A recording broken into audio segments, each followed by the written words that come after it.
Some shows talk about one team. Other shows barely talk sports. This show will talk Packers, Brewers, and Bucks. Every day. It's Wisconsin Sports Daily with Steve Sparky Pfeiffer on the Wisconsin Sports Radio Network.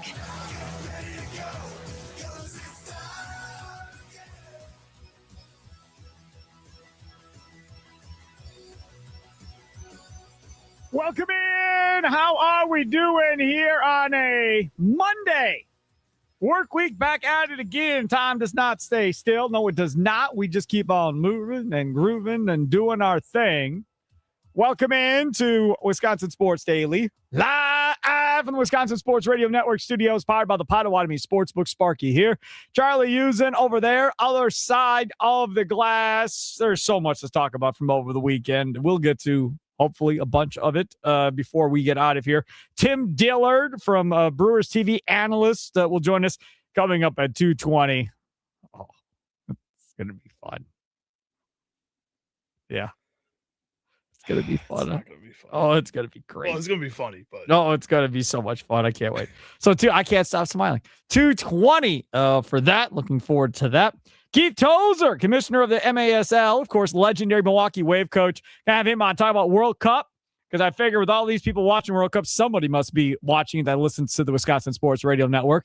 So we'll talk about Team USA and what happened there over the weekend. They play again Friday afternoon at 2 o'clock, so that will be happening while we're on the air on Friday. And then Nick Cattles from the Locked On Podcast Network, he'll join us coming up at 4:20. A funny story on Nick Cattles. Him and Rami Makloff used to be co-hosts out at ESPN Sacramento years ago, and then they both left to go back to their respective homes at the same time, got up and quit.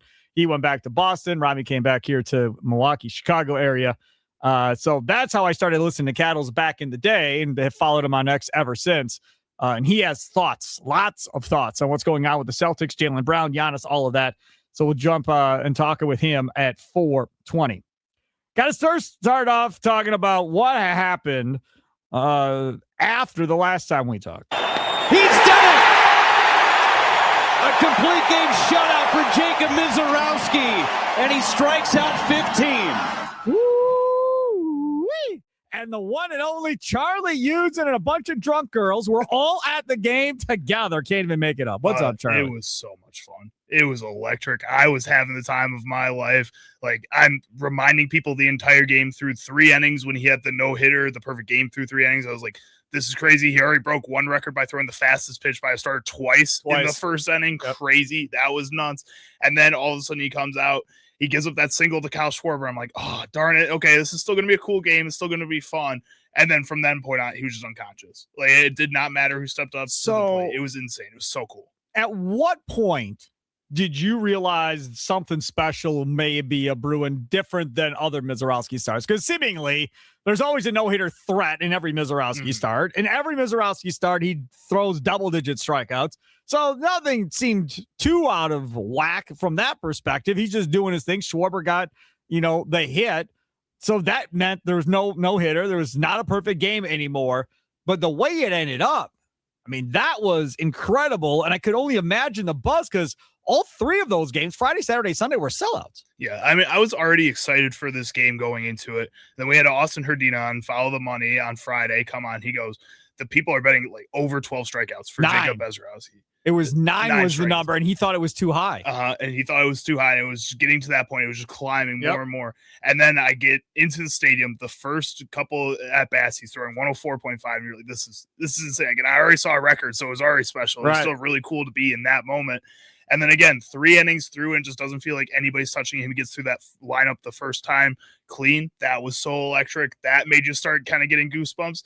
Kyle Schwarber gets that single, and again, I calmed down a little bit. I think about 3 innings later, right after the sausage race, maybe, that's when you're starting to feel like, oh, he's got it. And he wasn't tired. You're looking at the pitch count. That was the other thing you don't know. Low. Like, you're just watching the game for a little while, and then I look up at the pitch count in the 6th inning, and he's at just about 63 pitches, I think, when they started the 6th inning. Only had like 14 balls thrown at that point. It was just absolutely absurd. He ends the game with only 19 total balls thrown, 95 total pitches. Just absurd. Like, I had to explain to everybody sitting next to me what a Maddox was, because that was cool. And then I had to explain who Greg Maddox was. My girlfriend knew who Greg Maddox was because she's a Cubs fan. Oh, so that's that was something that she was like, she felt cool about. Yeah. But everybody else I had to explain it to. It was awesome. I did not mind explaining it to everybody. I felt like a giant nerd, but I was freaking out. I was freaking out. I was like, this is so cool. Oh, that's awesome. Again, if we had paper tickets, but apparently they say you can go ask for one at the. I have a video of the final strikeout. That's good. I have the final pitch on there and stuff, and like panning to the scoreboard where they're showing. How high up were you? We're in the 400s. We were all the way up there. So like, they probably showed the tarps off section that started in the broadcast. We were right below that. Oh, so you're right there. Yep. So up in like the right field to the right of the foul. Right. Nice. So yeah, that was completely insane. What happened there with Jacob Mizorowski on Friday night? Like I don't know what to say other than obviously he is going to be in the All-Star game, which we all knew going in. Obviously he's in the Cy Young race, which we all knew going in. The front runner for both those things now, isn't he? After Christopher Sanchez yesterday, first batter gives up a home run to Jackson Chourio. Right, correct. And that was something as well. But you know, at the end of the day, when we start talking about that game, if he wins Cy Young, or if he ends up starting the All-Star game, he owes this dude a dinner wherever he wants. And a drive into left. It is back. Perk has left the building. Crazy. His first home run of the year, and I can imagine his feet never touched the ground as he was floating around the bases. What a swing by Perk. He is 6 of 7 against Sanchez. He hit a ball off the wall his next at bat. Then they finally got Sanchez out of the game, and then he looked like Perkins again. But again, like that is crazy how one player, regardless of how good or bad he is against everybody else, can just literally own no matter who the pitcher is, and that dude owns Christopher Sanchez. It was just absurd. You saw the stat line going into the game. I was at the brewery working yesterday. I was arguing with one of my coworkers about Blake Perkins, and he loves Blake Perkins because just the past few years, like they need to get rid of him. And then he hits the home run. And I typically don't go on my phone when I'm working at the brewery. I immediately went on Twitter and said he just bought himself another year from Murph. This sucks. I texted Tommy and said, well, you can forget about him going anywhere now the rest of the year. It's over. It took one swing of that. Then he hits the double after that. I was like, now he's hot. Now this will carry him at least. He's going to be starting every day now. Yeah, it's going to carry him through July at least. I mean, forget June. It's going to get him through July kind of going forward. So that all went down yesterday, and you're just like, what in the world? Chourio is on fire. Like, Chourio is at a completely different level. The All-Star voting came out today, and Jackson Chourio is not even listed as one of the top outfielders in baseball based on votes. Not even listed. Jake Bauers, and Tommy and Mitch talked about this on the Mason Crosby show. Jake Bauers is 4th. William Contreras is top 5. Bryce Terang is 3rd, knocking on the door. He's the only one that has a legitimate chance, I think, of getting into the top 2. Phillies fans are insane. Stop voting. That's crazy that Bryson Stott is 2nd in that race right now. Yes, correct. That's absurd. Has no business being it whatsoever. Jackson Chourio, right now, for 162 games, this is his pace. 124 runs scored, 41 homers, 120 RBIs, and 23 stolen bases. And he may not even be in the All-Star. He's currently 15th in the overall National League voting with 252,000 votes. Ridiculous. That is behind Andy Paez, Ronald Acuna Jr., Brandon Marsh, Michael Harris II, Teoscar Hernandez, Jordan Walker, James Wood, Corbin Carroll, Juan Soto, Kyle Tucker, Mauricio Dubon, Justin Crawford, Adolis Garcia, Pete Crow Armstrong, and then Jackson Chourio. Again, Phillies fans need to stop voting because Justin Crawford hasn't been good. Adolis Garcia hasn't been good. Kyle Tucker has not been good. I don't know how he gets that many votes from Dodgers fans. Just absolutely absurd. I get some of these guys being ahead of him, but the pace that he's on right now and the recognition that he's getting from across the league, it feels like from fans and teams alike. I mean, you got to start giving him more recognition. I expect that number to jump up a little bit more here. In June, he's hitting 414, 453 on base, 845 slugging with 7 homers in the month. Oh, he's awesome, man. 4 in that last series. Get out of here. Get out of here, man. It's electric, man. You have that, and then you have Jacob Mizorowski on the mound. That's crazy. I don't think I've seen that type of combo in a Brewers uniform in my entire lifetime as a fan. That's absurd. Absolutely absurd. There's no question about it. Now, after that all gets done, then comes the news that Cooper Pratt is being called up by the Milwaukee Brewers. That was the other piece of news that popped out. First of all, I wasn't by my phone. I was outside cutting the grass, working in the yard. I go back to my phone and I see all these messages. I'm like, what is going on? And then everybody's like, Cooper Pratt, Cooper Pratt, Cooper Pratt. I was like, no way. So I go on X, sure enough, Cooper Pratt. So then it's like, okay, so who is going to be that guy kind of, that's going to get sent down or whatever the case may be. So there's a couple of different things here regarding Cooper Pratt. First off and foremost, this coincides with June 16th to where after June 6th or starting June 16th going forward, you can trade somebody that's on a deal that you signed him to the previous offseason. So this would make sense for Rengifo if they're going to release and then potentially trade Rengifo so somebody can end up with Rengifo. That makes all the sense in the world. If they want to IL Rengifo, they could do that too. Save him without having to cut him. And then Cooper Pratt obviously is good to go if that's something they want to do. I highly doubt that Joey Ortiz is going to be the guy that gets sent down because of this. I just don't see it happening. And remember, there has been talk that Joey Ortiz has been taking balls at third base as well. So there is a possibility that shortstop becomes Cooper Pratt and Joey Ortiz goes back to being the starting third baseman for this team. Him and David Hamilton essentially rotate at third base between those two. I mean, that's where he was a better hitter earlier on in his career with his Milwaukee Brewers team. Maybe he just feels more comfortable there. It helps him get back into that pace on offense.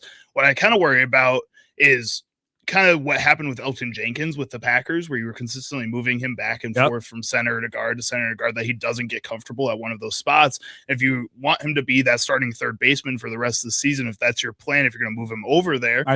I know you don't, but if Pat Murphy wants him to be the starting third baseman for the rest of the season and you're going to move him over there, there may be some growing pains going back to there, and it may have to take a little while before he goes back to what you saw his rookie season. Now, people were like, hey, Pratt been any good lately, Sparky? So I went and looked. Cooper Pratt is 0 for his last 10. In June, he is hitting .220 with a .289 on base and .366 slugging. So obviously those numbers are not good. Then another account on X, BrewPack8, tweeted out Cooper Pratt at home this season, .299 batting average, .395 on base, .485 slugging. That's pretty good. 17 stolen bases, 32 RBIs. So obviously in Nashville, better than maybe he has been on the road. The other thing that keeps getting brought up is, who is he? What's his ceiling? How good can he be? The manager of the Nashville Sounds, who's been around baseball for 100 years, said he reminds him of Bryce Terang. Same type of deal. Terang was one way when he got him, and then he saw Terang progress and then said, okay, he's ready. And off he went and did his thing. And he thinks Cooper Pratt is in that same exact time frame as where Terang was when Terang got called up. So if you believe that he is Terang, except taller and bigger, if you believe he is that, I mean, now you're talking about a guy that potentially is Gold Glove defender at 6'4" with the potential to hit 25 or 30 home runs a year. That is awesome. That's really, really good if that's what Cooper Pratt ends up being at shortstop. And you got him for 7 more years after this, guaranteed, on a really great contract that you can do whatever you want with. This is a really great spot to be in. The other good news is that you move Andrew Fisher up to Biloxi, so you're getting closer there too for a future. So this starts that chain reaction for the rest of the minor leagues that a lot of Brewers fans have just been begging for over the past couple of weeks since they've been struggling on the left side of the infield. This is the start. I think Cooper Pratt is going to have more success than what we've been seeing from the 3 guys that are rotating over there on the left side of the infield, or at least even success. And if that's better to me than watching 3 veterans struggle, I'd rather watch a rookie come up here and watch him struggle, if I'm being honest. Correct. Right. And then that's the other part about this too, is there's this graphic online comparing Joey Ortiz to to Cooper Pratt. And there's what's the comp? And the comp is Joey Ortiz. But if memory serves correct, I believe Joey Ortiz played in college. And I don't believe, I know Cooper Pratt didn't, because Cooper Pratt was committed to Ole Miss. And that's where he was going to go play. And that is why Cooper Pratt didn't go earlier in the draft. Cooper Pratt fell to the 6th round. And then the Brewers essentially gave him 2nd round money to sign with the Brewers while they're in the 6th round. That's how the Brewers play this game. They save money on earlier picks, and then they spend it later to get guys that nobody else thinks they can get. And it then eventually works out like this Cooper Pratt deal essentially worked out for the Milwaukee Brewers. So that obviously is a good thing. So am I right? Was he in college? He played 3 years at New Mexico State. Correct. So you can't, in my opinion, compare where he is in the minors versus where Joey Ortiz was when he had 3 years of college baseball prior to him coming up. Like that's completely unfair. It's just not fair at all to Cooper Pratt. So I think Cooper Pratt's going to be really good. I do. Will he be Jesus Madej good? I don't know. We'll see. But there is a world in which, depending on how you look at this, that Madej could essentially be the second baseman after Turang. Pratt could be at shortstop. Fisher could be at third base. And then Burke or whoever could be at first base. And you essentially could have 4 guys on the infield, third to first, that could all hit 25 or more home runs on a given year, potentially maybe even 30 or more home runs on a given year. And for this entire last, 5 to 8 years, it's been, they need power, they need power, they need power. Well, that question may be answered. To get that. Yeah. If we head over to the dugout chat at WI Sports Radio, Aaron says, this still doesn't help get Vaughn into a regular spot. No, you're not. You just stay right there. We're going to get to Tim Dillard coming up next. It's Wisconsin Sports Daily, live from the Wisconsin Sports Radio Network studios, powered by the Potawatomi Sportsbook. Tim Dillard, Brewers TV analyst, straight ahead.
It is Wisconsin Sports Daily. C. Sparky Fifer with you. Oh, man, do I got something for you right now.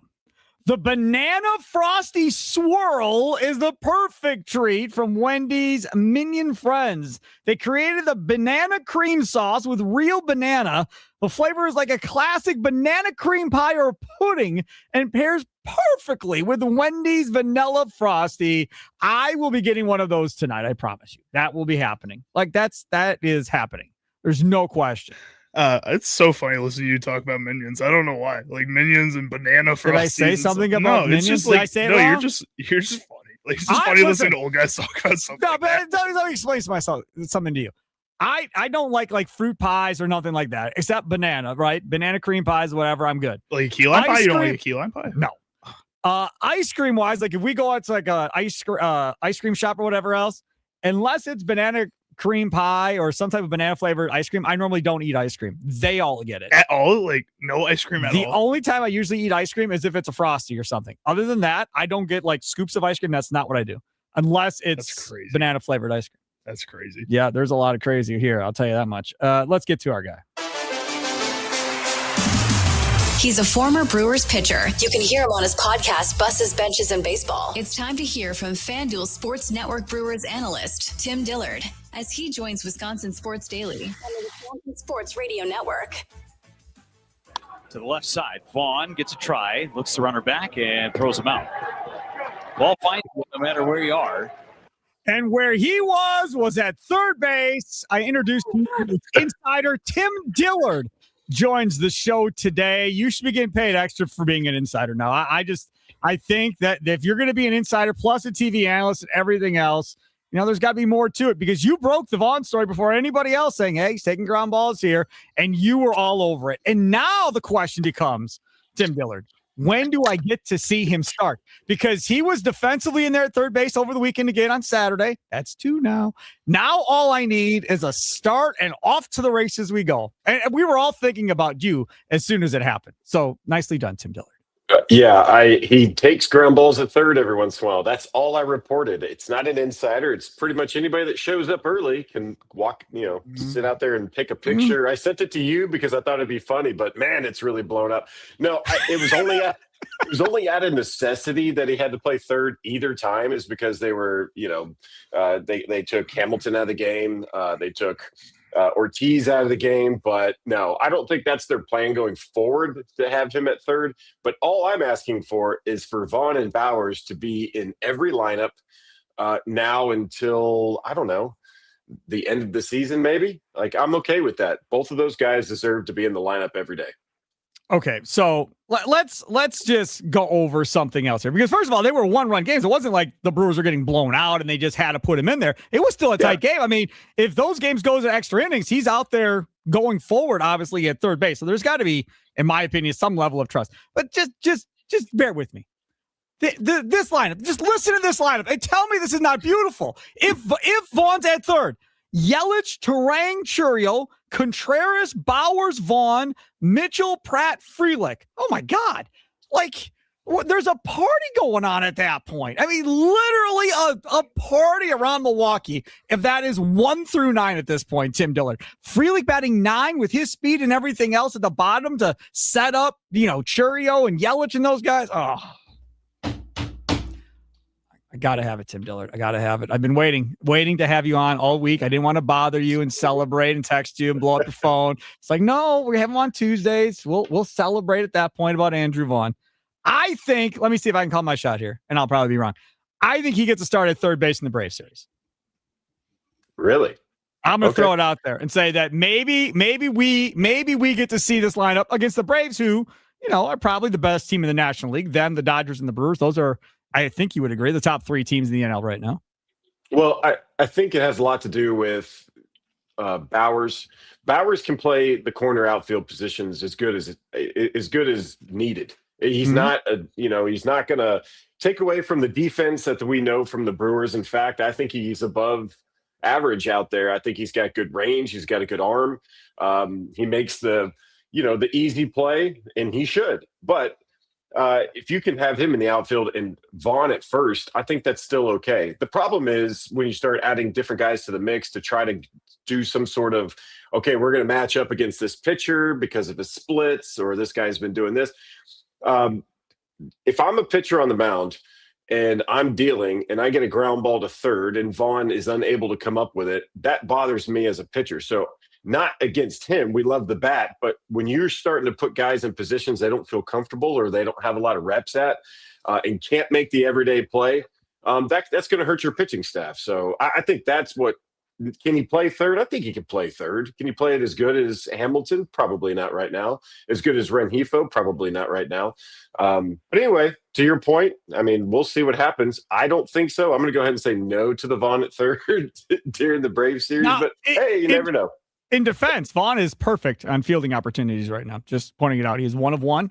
He has not botched a play. He has not done anything wrong. He is perfect at 1 of 1. Tim Dillard joining us, Brewers TV analyst and insider, joining us here on Wisconsin Sports Daily. Steve Sparky Pfeiffer with you. Okay, so let's talk about this Cooper Pratt call-up as well. Obviously, you got to see some Cooper Pratt there in spring training. We've been hearing about Cooper Pratt for a couple of years, that he was coming and so forth. The one thing that people want to point to right now is saying, well, he's never really went off and had a great year in the minor leagues or anything like that. And because he hasn't really hit in the minor leagues, he probably won't be able to hit at the big league level. And to me, in fairness, it's like, well, first of all, he came straight out of high school. So he's younger at every level coming up. That's part of it. And then the other second part of it is we started hearing the manager in Nashville talking about, he kind of reminds me of Bryce Terang when I got Bryce Terang at AAA, and you see him make that progress and take those steps of, okay, now I know how to compete and play at this level. And he said that he thinks that's where Pratt is now as he gets called up. What are your thoughts on Pratt from what you've seen? Well, I've heard more about Cooper Pratt from my dad than probably anybody else. He has been keeping up with him. He's a Mississippi guy. My dad's in Mississippi. This is the headlines there. He's always keeping up. He's seen him play a lot. That's the word. The guy can play. So one of the first things that we heard from with Bryce Terang is his defense was ready. Now, to me, that's almost more important than a bat, because if you put Pratt at shortstop and he can't make the everyday play, he's going to have to bat 500, and that's a lot of pressure. But Terang, when he came up, we all remember his defense was flawless. He was unbelievable, and it took a little while for the bat to come, and that was okay because there was other guys that were swinging the bat well. So that, to me, is number one. So if they're calling him up, he must be defensive ready. I mean, absolute, without a doubt. We saw it with Terang. That's the only way this whole thing works. And the more at-bats he gets, the better it gets. But I'm excited. I think everybody should be excited. I think people knew it was coming. Don't know what the move is yet. I'm not just saying that because, honestly, I don't know. Maybe it broke. But I will say this, that my phone was blowing up from friends and family and all of social media about this whole thing. Congratulations to Cooper Pratt. Yeah, it's awesome. I'm anxious. Now, I'm assuming we're going to agree on this next take as well. And that is, if you're calling up Cooper Pratt, it's to play Cooper Pratt and not to have watch 5 days a week and play 1 or 2 games a week, right? I mean, if they're calling him up, they plan on playing him. Yeah, we were on the show yesterday when all this was kind of going down. And Craig Kashan and I, that's what we were talking about. We're like, there's no way. Because back in the day, that's what it was. If you got a call up, it's like, great, now sit over there on that bench, and we're going to call on you every 3 or 4 days to get one at bat and maybe play in the 9th inning. That's terrible. That's not good for a player, not good for an everyday player, not good for a player that they think is going to be a star. So I think absolutely he is going to play. Where is he going to play? I have no idea. I don't know exactly where he's been getting the most reps when it comes, in Nashville. Does it look like shortstop? Possibly. But again, remember Rios moved from third to shortstop, and you saw that his defense tanked, his offense tanked because it's such a tough position to play, that the Brewers had to go and get Willy Adames. That was the whole reason that happened. They finally were able to get Willy Adames because they found out Rios couldn't play short. So hoping that's not the case here, but it's hard to play shortstop in the big leagues. There's a lot going on. You get all the plays, and you got to make them. And so that's they wouldn't do this move if they were not going to play this kid every single day. Talking with Tim Dillard, Brewers TV analyst here on Wisconsin Sports Daily, joining us on the guest hotline, powered by Gruber Law. One call, that's all. Sparky with you. All right, let's talk about the obvious. That's obviously Jacob Mizorowski on Friday. Charlie was there with girlfriend and others from her job, so he was like the only sober one, I think, there paying attention to the game. Having said all of that, he was just talking about how crazy it was, how people in his section didn't know what a Maddox was, didn't even know who Greg Maddox was to begin with. So he was like the teacher in the section about everything that was going on and how special that truly was. You obviously coming up, in baseball your whole life have seen a lot of cool stuff and special stuff. Where does that rank?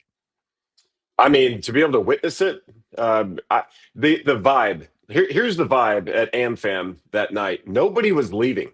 Like about the fifth or sixth inning, nobody was getting out of their seat to go get like a drink or go get custard or a hamburger. Everybody was like, we got to stay here because the innings were rolling so fast. It was a 2-hour, 4-minute game.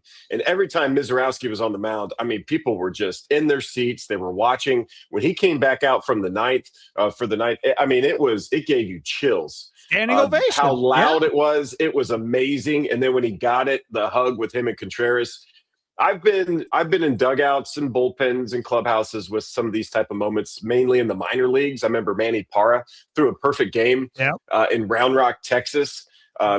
Incredible moment. The only thing he wanted after the game, the guy came down, the representative, I think the general manager, he was like, hey, is there anything you want from Nolan Ryan? He goes, yeah, I want Nolan Ryan's autograph because Nolan Ryan owns the team. So we were all in the clubhouse when the guy brought back a ball signed by Nolan Ryan, and we're all just like, this is unbelievable.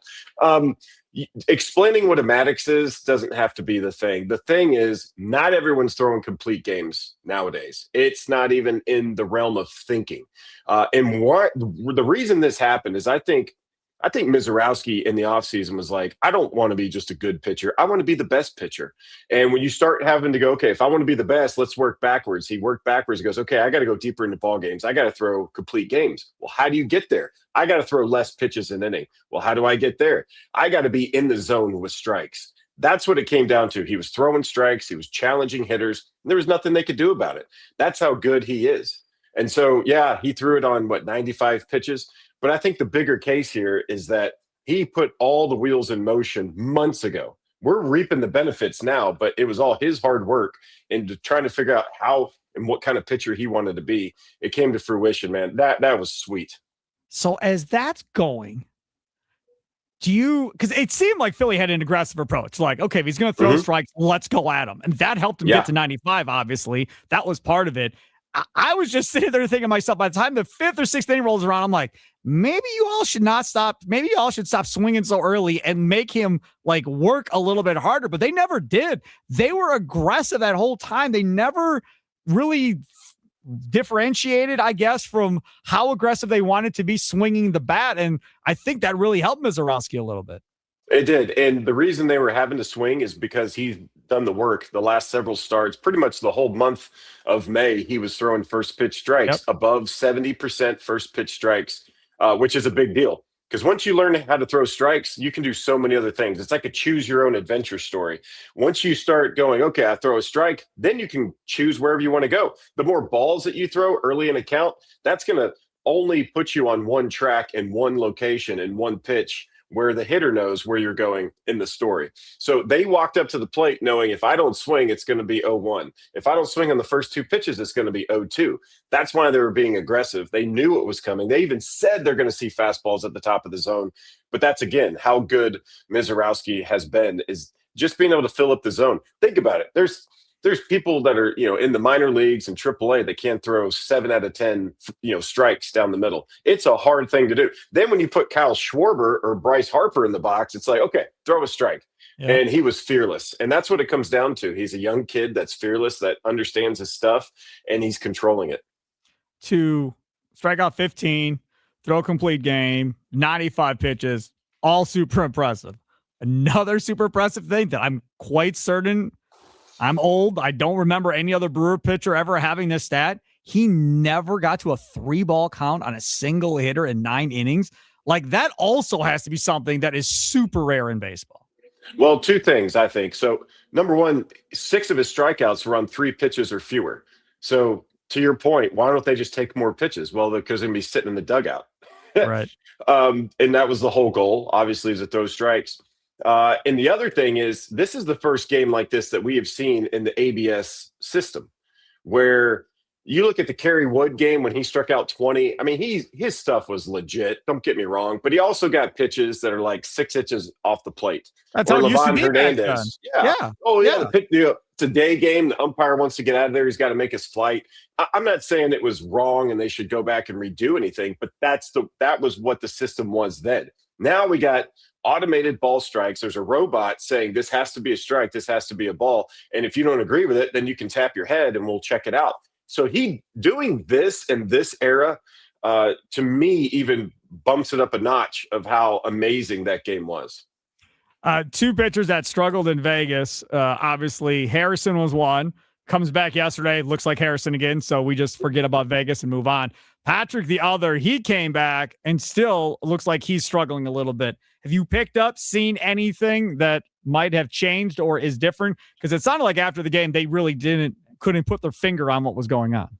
Honestly, I think he's been throwing a ton, and probably for no reason. They could have gone to several different guys in the bullpen for game 2 of the Philly series. I was kind of surprised they went to him. I didn't feel like that was the situation. Not that he hasn't been good. He had one bad outing in Vegas, but who didn't? I didn't even pitch, and I had a bad outing in Vegas. Vegas will do that to you. The elevation, the ball was flying. You only got 2 stories. Anything up in the wind is see you later. But he also got a save in that game and pitched really well. Or game 1, I believe, of that series.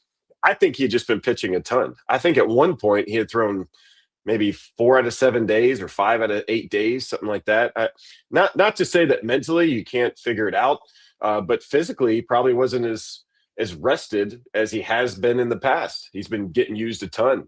But yeah, just didn't have it that day. That happens. It gets magnified out of the bullpen when you don't have it that day, especially if there's a chance for a comeback and things like that. So, yeah, when you're doing your job, everyone's like, hey, great job. And when you don't do your job, it's like, what's going on? You know, I don't think they'll freak out. I think he'll be in the bullpen just like any other time on the next series. And I think they'll give him a couple of days off, and then he'll be back in big moments and getting the job done. He is Tim Dillard. You want to follow him on X at Dim Dillard, Brewers TV analyst and insider for Wisconsin Sports Daily. Tim, thank you so much. I appreciate it. Thanks, Sparky. Take care. There he goes. Tim Dillard on the guest hotline, powered by Gruber Law. One call. That is all. Coming up next, all kinds of Giannis trade scenarios still rumbling out there. And now they're expanding to include other teams, like, say, the Clippers. Yeah, the Clippers. We'll get into all of that coming up straight ahead. Hey, you know, it's not all just about betting at Potawatomi Sportsbook. There's a huge food menu filled up with all kinds of crazy, fun new items over there at the Potawatomi Sportsbook. All-day brunch with steak and eggs, a steak and bagel sandwich, pancakes, and more. Wisconsin-style appetizers feature a lot of cheese, of course. It's also got things like the wings, the tenders, build your own burgers. They had wraps, desserts highlighted by the MVP Turtle Sundae. All desserts and pastries made on site each and every day at the Potawatomi Casino Hotel, Milwaukee. Tons of cold beverages to go with your all-star meal. Over 40 different beers on tap. Must be 21 to enter the casino. Bet above the rest. Check out the Potawatomi Casino Hotel today. Go to Potawatomi.com as well to find about reserving your seat in the sports book. 2 levels, 2,000 square foot center screen. They have shuttles to and from Brewers home games you can take advantage of too. Again, go to Potawatomi.com to learn out more about all of that. Talk about these honest trade scenarios straight ahead. It's Wisconsin Sports Daily, live from the Wisconsin Sports Radio Network studios, powered by the Potawatomi Sportsbook. Sparky here.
It is Wisconsin Sports Daily. See Sparky Pfeiffer, Charlie Usen, other side of the glass. Lots to get to still on today's show. Coming up next hour, talk about the Crew some more. Coming up at 3 o'clock, 3:20. Keith Tozer, commissioner of the MASL, talk some World Cup soccer with him. Charlie Sounds of the Day coming up at 3:40. So looking forward to that as well. Okay, so first things first. When we start talking about the Bucks and this whole deal of how this all is going to work as far as a potential Giannis trade, realistically, nobody knows what the hell is going on, if we're being honest. We just don't.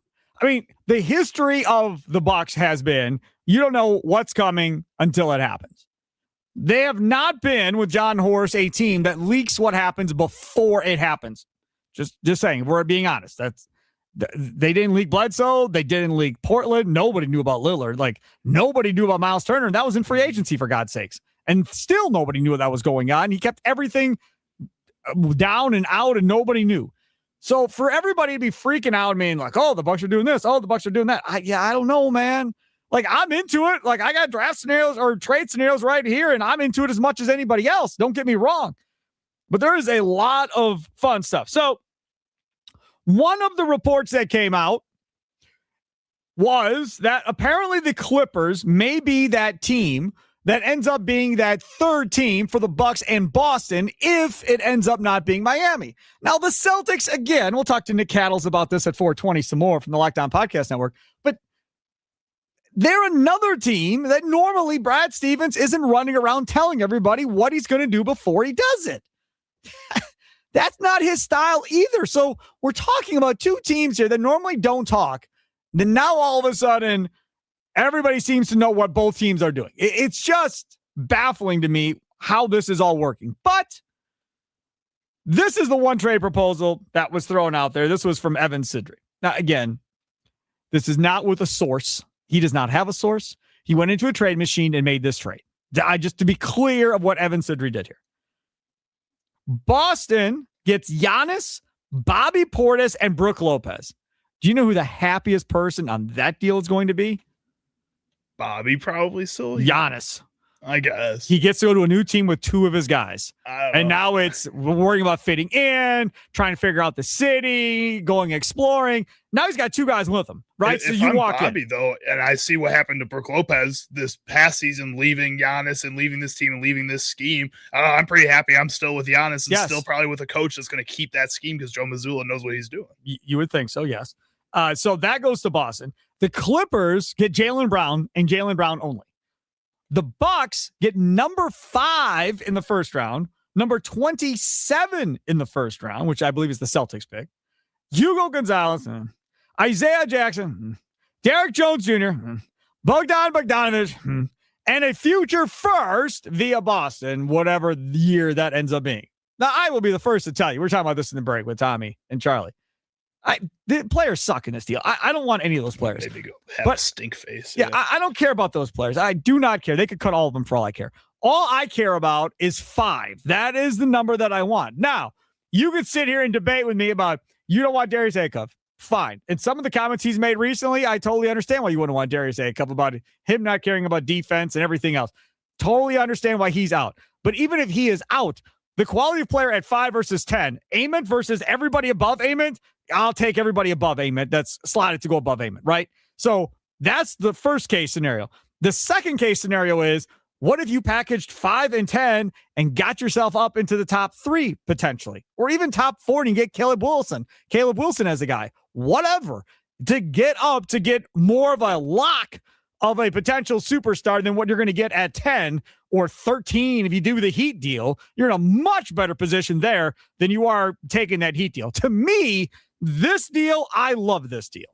I get it. Regardless of the crap players. I get why you love this deal, but I also still feel like I want to be semi-entertained this season. No. And you're not getting that at all. No, that's the wrong attitude to have. This should not be about you being entertained. This should be about what is the best way to get the next superstar to build around. And if the way is we'd like to be 500 for Charlie, then you're not getting a superstar. You're going to be stuck in the mud like the Bulls for the last decade. Move up to 7 and still get a good return. These Heat picks or these Heat trades that they keep coming out with are getting a team that you could trade those players up and get higher picks too and get 18 picks in this draft if that's what you want, while also still having players on this team that could potentially give you a boost come the season. Talk about that for a second.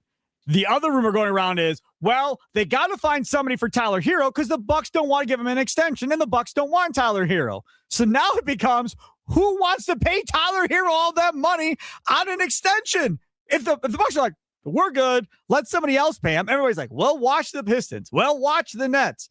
Okay, maybe, but I want picks from those guys then. Like, if you're doing all of this and you're moving Hero, there has to be picks coming back more, in my opinion, then there has to be Hugo Gonzalez's of the world coming back in that deal at the end of the day. And if it's picks and it's not players, it's not good players, not going to be good anyhow. To me, this draft is all about, if you trade Giannis, and who knows, maybe they won't. Maybe they'll get a Kawhi Leonard or John Morant, and John Horst will pull another rabbit out of his hat. But if that doesn't happen, it's got to be beyond, how do we get the next superstar on our roster now? Because we may not have a chance at another one based on the lottery specifications and the lack of ones they have for the next 5 years to do it in the future. So how do we get the superstar now? It's Wisconsin Sports Daily, live from the Wisconsin Sports Radio Network studios, powered by the Potawatomi Sportsbook. Sparky with you.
Some shows talk about one team.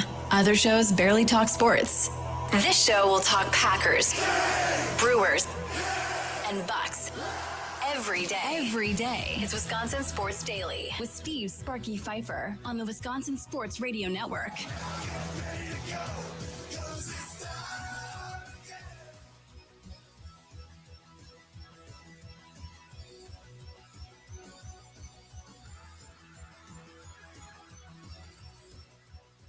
Live from the Wisconsin Sports Radio Network studios, part of the Potawatomi Sportsbook. Sparky with you. People are just blowing up on text line, talking text line. We're going to get to the Brewers. Quickly, I will read a couple of your text messages. Jonah from River Falls. Sparky, what pick was Giannis drafted with? It doesn't need to be the highest pick for compensation. Jonah, who's that guy? Who's that guy right now at 13, 14, 15, 16 that you're like Kevin Durant upside? Who's that guy? I'll listen. I'll be here all day. Text me when you go and you look at the mock drafts and everything else and tell me who that guy is with Kevin Durant upside. Because, again, when they drafted Giannis, I sure the hell didn't believe he was going to be the real Kevin Durant type guy. He was playing against dude that you would see at the YMCA, right? But physically long, can run, jump, like do everything you wanted, but they all knew he was super raw. And when they made the pick, I asked John Hammond about it. He's like, dude, can't hit a home run if you don't swing. We're not going to sign any free agents here now. So that's the only chance I got. And of what's there, he had the most upside, so I won for him. Now, that's a raw project. Now, some people look at Amen at Tennessee and say, not that he's Giannis, but that he's got a lot of upside, but he's not ready, and that it's going to take a couple of years before you get him to that point of being the player that he can be. So from an upside perspective, maybe Ament is that guy at 10, and he'll be there at 10, more than likely, that you make that pick there. The Nets, I think, are another team talking about Ament. But that's where you're at. So, yes, once in a while, can you get a superstar in the middle of the draft or end of the draft? Sure. Can you get a superstar in the second round? Yeah, sure. Right? Michael Redd. Well, not a superstar, but Michael Redd was an all-star player. Jokic, he wasn't a lottery pick by any stretch of the imagination. Most people didn't think he'd even be in the league at this point because he was going to eat himself out of the league. Always talk about the Taco Bell ad playing over his draft spot. Yeah, correct. So, again, yes, it's not perfect, right? Sometimes one's going to slip through and you're going to get lucky. Work ethic's going to be through the roof and they're going to reach their potential. But more times than not, the superstars in this league do come from the lottery. That's normally how this works. Does it happen all the time? That way all the time? No. Greg Oden couldn't stay healthy, gone. Michael Olowokandi, bust. I mean, you can go through and talk about guys that didn't work out at the top as well. But history says normally that's where your best chances are. And it are usually in that top 5, maybe top 10. But sometimes if you mortgage that kind of, I guess, now that you have with Giannis and all of this success that you've had over the past 8-10 years with this team since you've drafted Giannis, I don't know, and you go to 5 and then you don't draft a superstar at 5 and it turns things around, that can be really bad for a small market team. You've seen a lot of small market teams flounder over the past 10 years in that time span that the Bucks have been. Just brought up the Nets. The Nets have been in that spot for a long time, and they got a veteran player, D'Angelo Russell, for 2 years, and that made them kind of competitive, and they felt good, and they went right back to it because then they trade D'Angelo Russell for higher draft picks moving forward here. Like, you can get stuck in that cycle too. So there's a downside to moving up in this draft too, potentially. No, I'm not listening to you. I got another one here. Guys, my favorite part of Giannis is trading him, that finally the Bucks will not have Thanasis taking up a roster spot from the 414. Yeah, maybe. From the 414, Kareem Lopez seems like the only player that could be what you are describing. Maybe he ends up being that guy. He's going to be there at 10 too for the Bucks. He's absolutely going to be at 10. You might be able to move back a couple spots, and you might be able to get him at 13. If you pull the Heat deal, maybe you get Lopez at 13 and you do something else at 10 at this point. If the Heat deal ends up being what it is too. Have to wait and see. Oh, yeah, here we go. Johnny Cribbage on the YouTube page. Michael Hayslip, Joe Alexander, Yi Jianlian. No! Yeah, they've had plenty of misses, no doubt. Hayslip was another guy that coming out of Tennessee. Boy, there's an amen comparison. Hayslip coming out of Tennessee, long, super athletic, play above the rim guy, all of that. Never developed anything after college. Like, just never got any better. Just never got any better. And then that was absolutely horrible. I'm not doing Bucks. No. We're just reading a couple text messages. I'm not getting sucked in. It's 3:00. I'm sorry. I never even should have started reading the text messages. No, we're moving back to the Brewers. Here we go. It's time to talk about the Crew. It's Wisconsin Sports Daily on the Wisconsin Sports Radio Network. All right, 3:00 means we talk about the Crew. So to come, Keith Tozer, commissioner of the MASL, to talk about the World Cup, Team USA in the next segment. Charlie, sounds of the day coming up at 3:40. So Jacob Mizorowski was the guy, right? He was the guy. We talked about him with Tim Dillard. Everybody's been talking about Mizorowski all weekend long, and rightfully so. He has dominated the headlines. In fact, Brandon Snide from 9 to noon put out a tweet over the weekend, or a post on X, however you want to say it. And Snide pretty much asked, hey, man, is Mizorowski the guy in Wisconsin right now? More so than Jordan Love? More so than Giannis? Because Giannis is potentially leaving. Like, has Mizorowski become the favorite athlete of Wisconsin sports fans as we sit here today? Thought it was a riveting question. I thought it was a debatable question that you could have with your friends and family. So nicely done with Brandon Snide. So Mizorowski, front and center with everybody. Harrison has been unbelievable. Now his ERA is over 2 because of that Vegas fiasco. But he comes back, throws shutout baseball in his game against the guy that everybody thought, was the front runner for the Cy Young, no longer, in Sanchez, and shut down a very, very talented Phillies lineup. And don't forget, the Phillies were as hot as the Brewers were coming into this. They were 2 of the hottest teams in the National League when this series started. So it's not like they were taking on a team that's, 10, 15 games under 500 and not very good. They were taking on a pretty good team. And Harrison shut him down and did his job. So those two, for certain, are probably the best 1-2 punch in baseball right now. Maybe we can have a conversation about the Dodgers by the end of the year, depending on what they look like when everybody's healthy. But right now, I would say the Brewers have the best 1-2 punch. And the conversation has been this entire time, Tariq Skubal. Okay, push that aside for a second. Let's just talk about the third spot in this rotation specifically. Let's just hone in right there, because when you get to the postseason, that third guy has to start. Or you do bullpen days is that third spot of the rotation, right? We're just going to combo guys together. Everybody's going to pitch 2 innings, and we're going to do it that way. That is not something that happened, I don't believe, back in the 80s or the 70s. They were actual starters that would go 7, 8 innings, and that's how it was. And then a couple of relievers on the backside. Nobody ever wanted to put together bullpen days. Now, in today's modern Major League Baseball in the last few years, you're actively seeing teams doing bullpen games in a playoff series, which just leads me to shake my head of, dude, how bad are we at starting pitching that we have to run bullpen games in a playoff series? But it clearly has happened. So this is the question. In your opinion, it's an opinion, which means you're not going to be right. You're not going to be wrong. It's just an opinion. This isn't a factual thing. How big of a need is it to you, that third starting pitcher spot for the Brewers, when it comes to getting ready for the playoffs?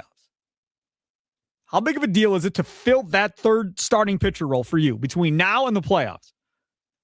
How big of a deal is it to you?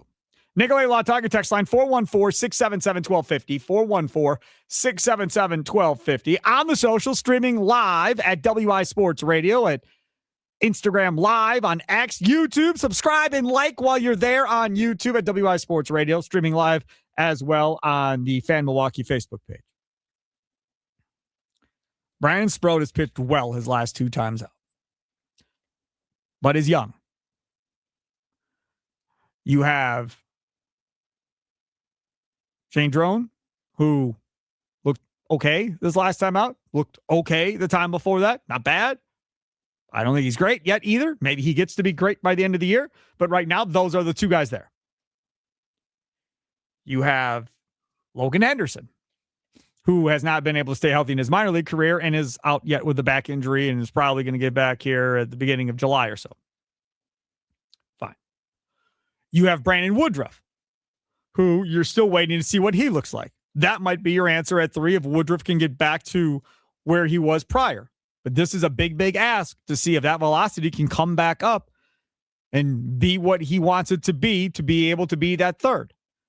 You have Quinn Priester, who I think most people have given up on of him pitching this year. And I think some fans are looking at this going, hey, it's probably surgery, which means he's going to miss all of next year too. So I think there's been some among the fan base that have given up on seeing Quinn Priester pitch for the Brewers this year, which I don't doubt that at all. And I don't find fault with it. I think that is a logical thing to probably process at this point when talking about Priester setbacks. They have tried and now brought him back for an IL stint. I think that third pitcher role is very, very big. And even if it's not Skubal that you go and get at the deadline, if you can get a veteran pitcher that you think can pitch under the bright lights and not melt like butter and be that guy that is better than what you have in the young guys, and that allows you then to what? Have Sproat potentially in the bullpen, have Drowan potentially in the bullpen to go along with the other arms that you have in a 7-game playoff series. I think that's something you have to consider. And there's going to be plenty of starting pitching, more than likely available at the deadline as we get closer. So first of all, the one guy that I've kind of been angling at and looking at has been Joe Ryan of the Twins. Fine. Another guy that very well could be available because he's in the last year of his deal and his team is sitting, 7.5 games back right now, I believe. And that's Shota Imanaga. And I know, Shota Imanaga, Sparky, are you out of your mind? Maybe I am. But as I've said about every pitcher in baseball, if Chris Hook goes, I see the issue, I'll fix it. Then I trust Chris Hook and I bring him the pitcher. Like, problem solved. He obviously looked at Harrison and said, yep, I know how he fixed him. No problem. Go get him. Okay, here you go, coach. Do your thing. And whammo, he's one of the top pitchers in baseball with Chris Hook. So if Chris Hook looks at Imanaga and says, yep, I can fix him. Give me a week or two. I'll have him fixed for the playoffs. I'm in. If Chris Hook looks at it and goes, there's a lot there. Like, I'm going to need more than a couple of months to get this straightened out. Well, then you don't make the move. Joe Ryan, I don't think there's anything to be fixed there. But if the Twins aren't in it and they're talking about trading Byron Buxton, if that's a thing, then there's no reason for them to keep Joe Ryan either. Then that becomes available. And when you have the deepest farm system in baseball right now, which you do, and those of you that didn't go to Appleton, like I told you to, now you missed out on seeing Fisher. You missed out on seeing Adam Shefsky. I told you to go see them at the Timber Rattlers that they were not going to be there long. Now they're going to Biloxi. And Biloxi, if you're on the stream and listening, or if you're streaming us at wisportsradio.com, you better go get your tickets and your popcorn now, because he ain't going to be there very long either, probably. So, because of that, you can get any starting pitcher on the open market at the trade deadline that you want. If you're willing to part with some of your top prospects, you can get anybody. So for me, yes, I think it's very, very important that they go find a true third starter. Now, you have, a month and a half, August 3rd is the trade deadline, to see if Woodruff is that guy or not and can be that guy. Now, if Brandon Woodruff in the next, 30 days is throwing 95, 96 and looks like old Brandon Woodruff, then you're like, okay, don't need to do that, Sparky. We're out. And I would agree with you. We're good. But as we sit here today, I think that is a need when we talk about postseason. It's not a need to win the division. It's not a need to get out of the first series or anything like that. It is a need when you get to the NLCS and the World Series. Well, and like you said, it doesn't have to be Tarek Skubal. There's a lot of guys out here on the market, just on SpotTrack's website, where they have the trade candidates. There's a lot of guys that have had success in the past that I think the Brewers could look at and try to unlock. Robbie Ray of the Giants, Luis Severino, Luis Castillo of the Mariners, Eddie Rodriguez, who's having a bounce back year for the Arizona Diamondbacks. And if they decide to blow that up over there too, Zach Gallen becomes an option from them as well, who's had that talent in the past. Jack Flaherty on the Tigers, if you want a cheaper option from him, but still you could bring him in, and when he gets healthy, could be there. Dustin May of the Cardinals is going to be an option because they're going to want prospects. They may be in it, Charlie. They may be in it. And if they're in it, they ain't trading Dustin May. Because if they're in it, it's because of Dustin May being one of those guys. Unless the Brewers could say Coleman Crow and one of these other guys, a younger bat, go there too. And the Cardinals, who are still in that rebuild mode, are playing better than expected. That's true, but still in rebuild mode. Can't really pass that up in my mind. There's a lot of really great pitchers out there. Freddie Peralta, as we talked about, Jose Quintana for the Rockies, if you wanted to even go with that. I knew you check it. I just saw his name, wanted to bring him up. But there's lots of great options out there for the Brewers that aren't named Taylor Skubal. All right, let's get to the phone lines here. Well, I know, how big of a deal do you think this is that they need another starting pitcher for this postseason? Not to pitch in August and September to get them to the postseason. I think we're all feel pretty comfortable how that looks. But more along the lines of to get to a World Series, to win a World Series, they probably need another stud to put up there next to Mizorowski and Harrison. That's what I think. How about you? Nikolai Law talking text line 414-677-1250, 414-677-1250. John in Hartford, you're next on Wisconsin Sports Daily. What's up, John? Hey, Sparky, how's it going? Good.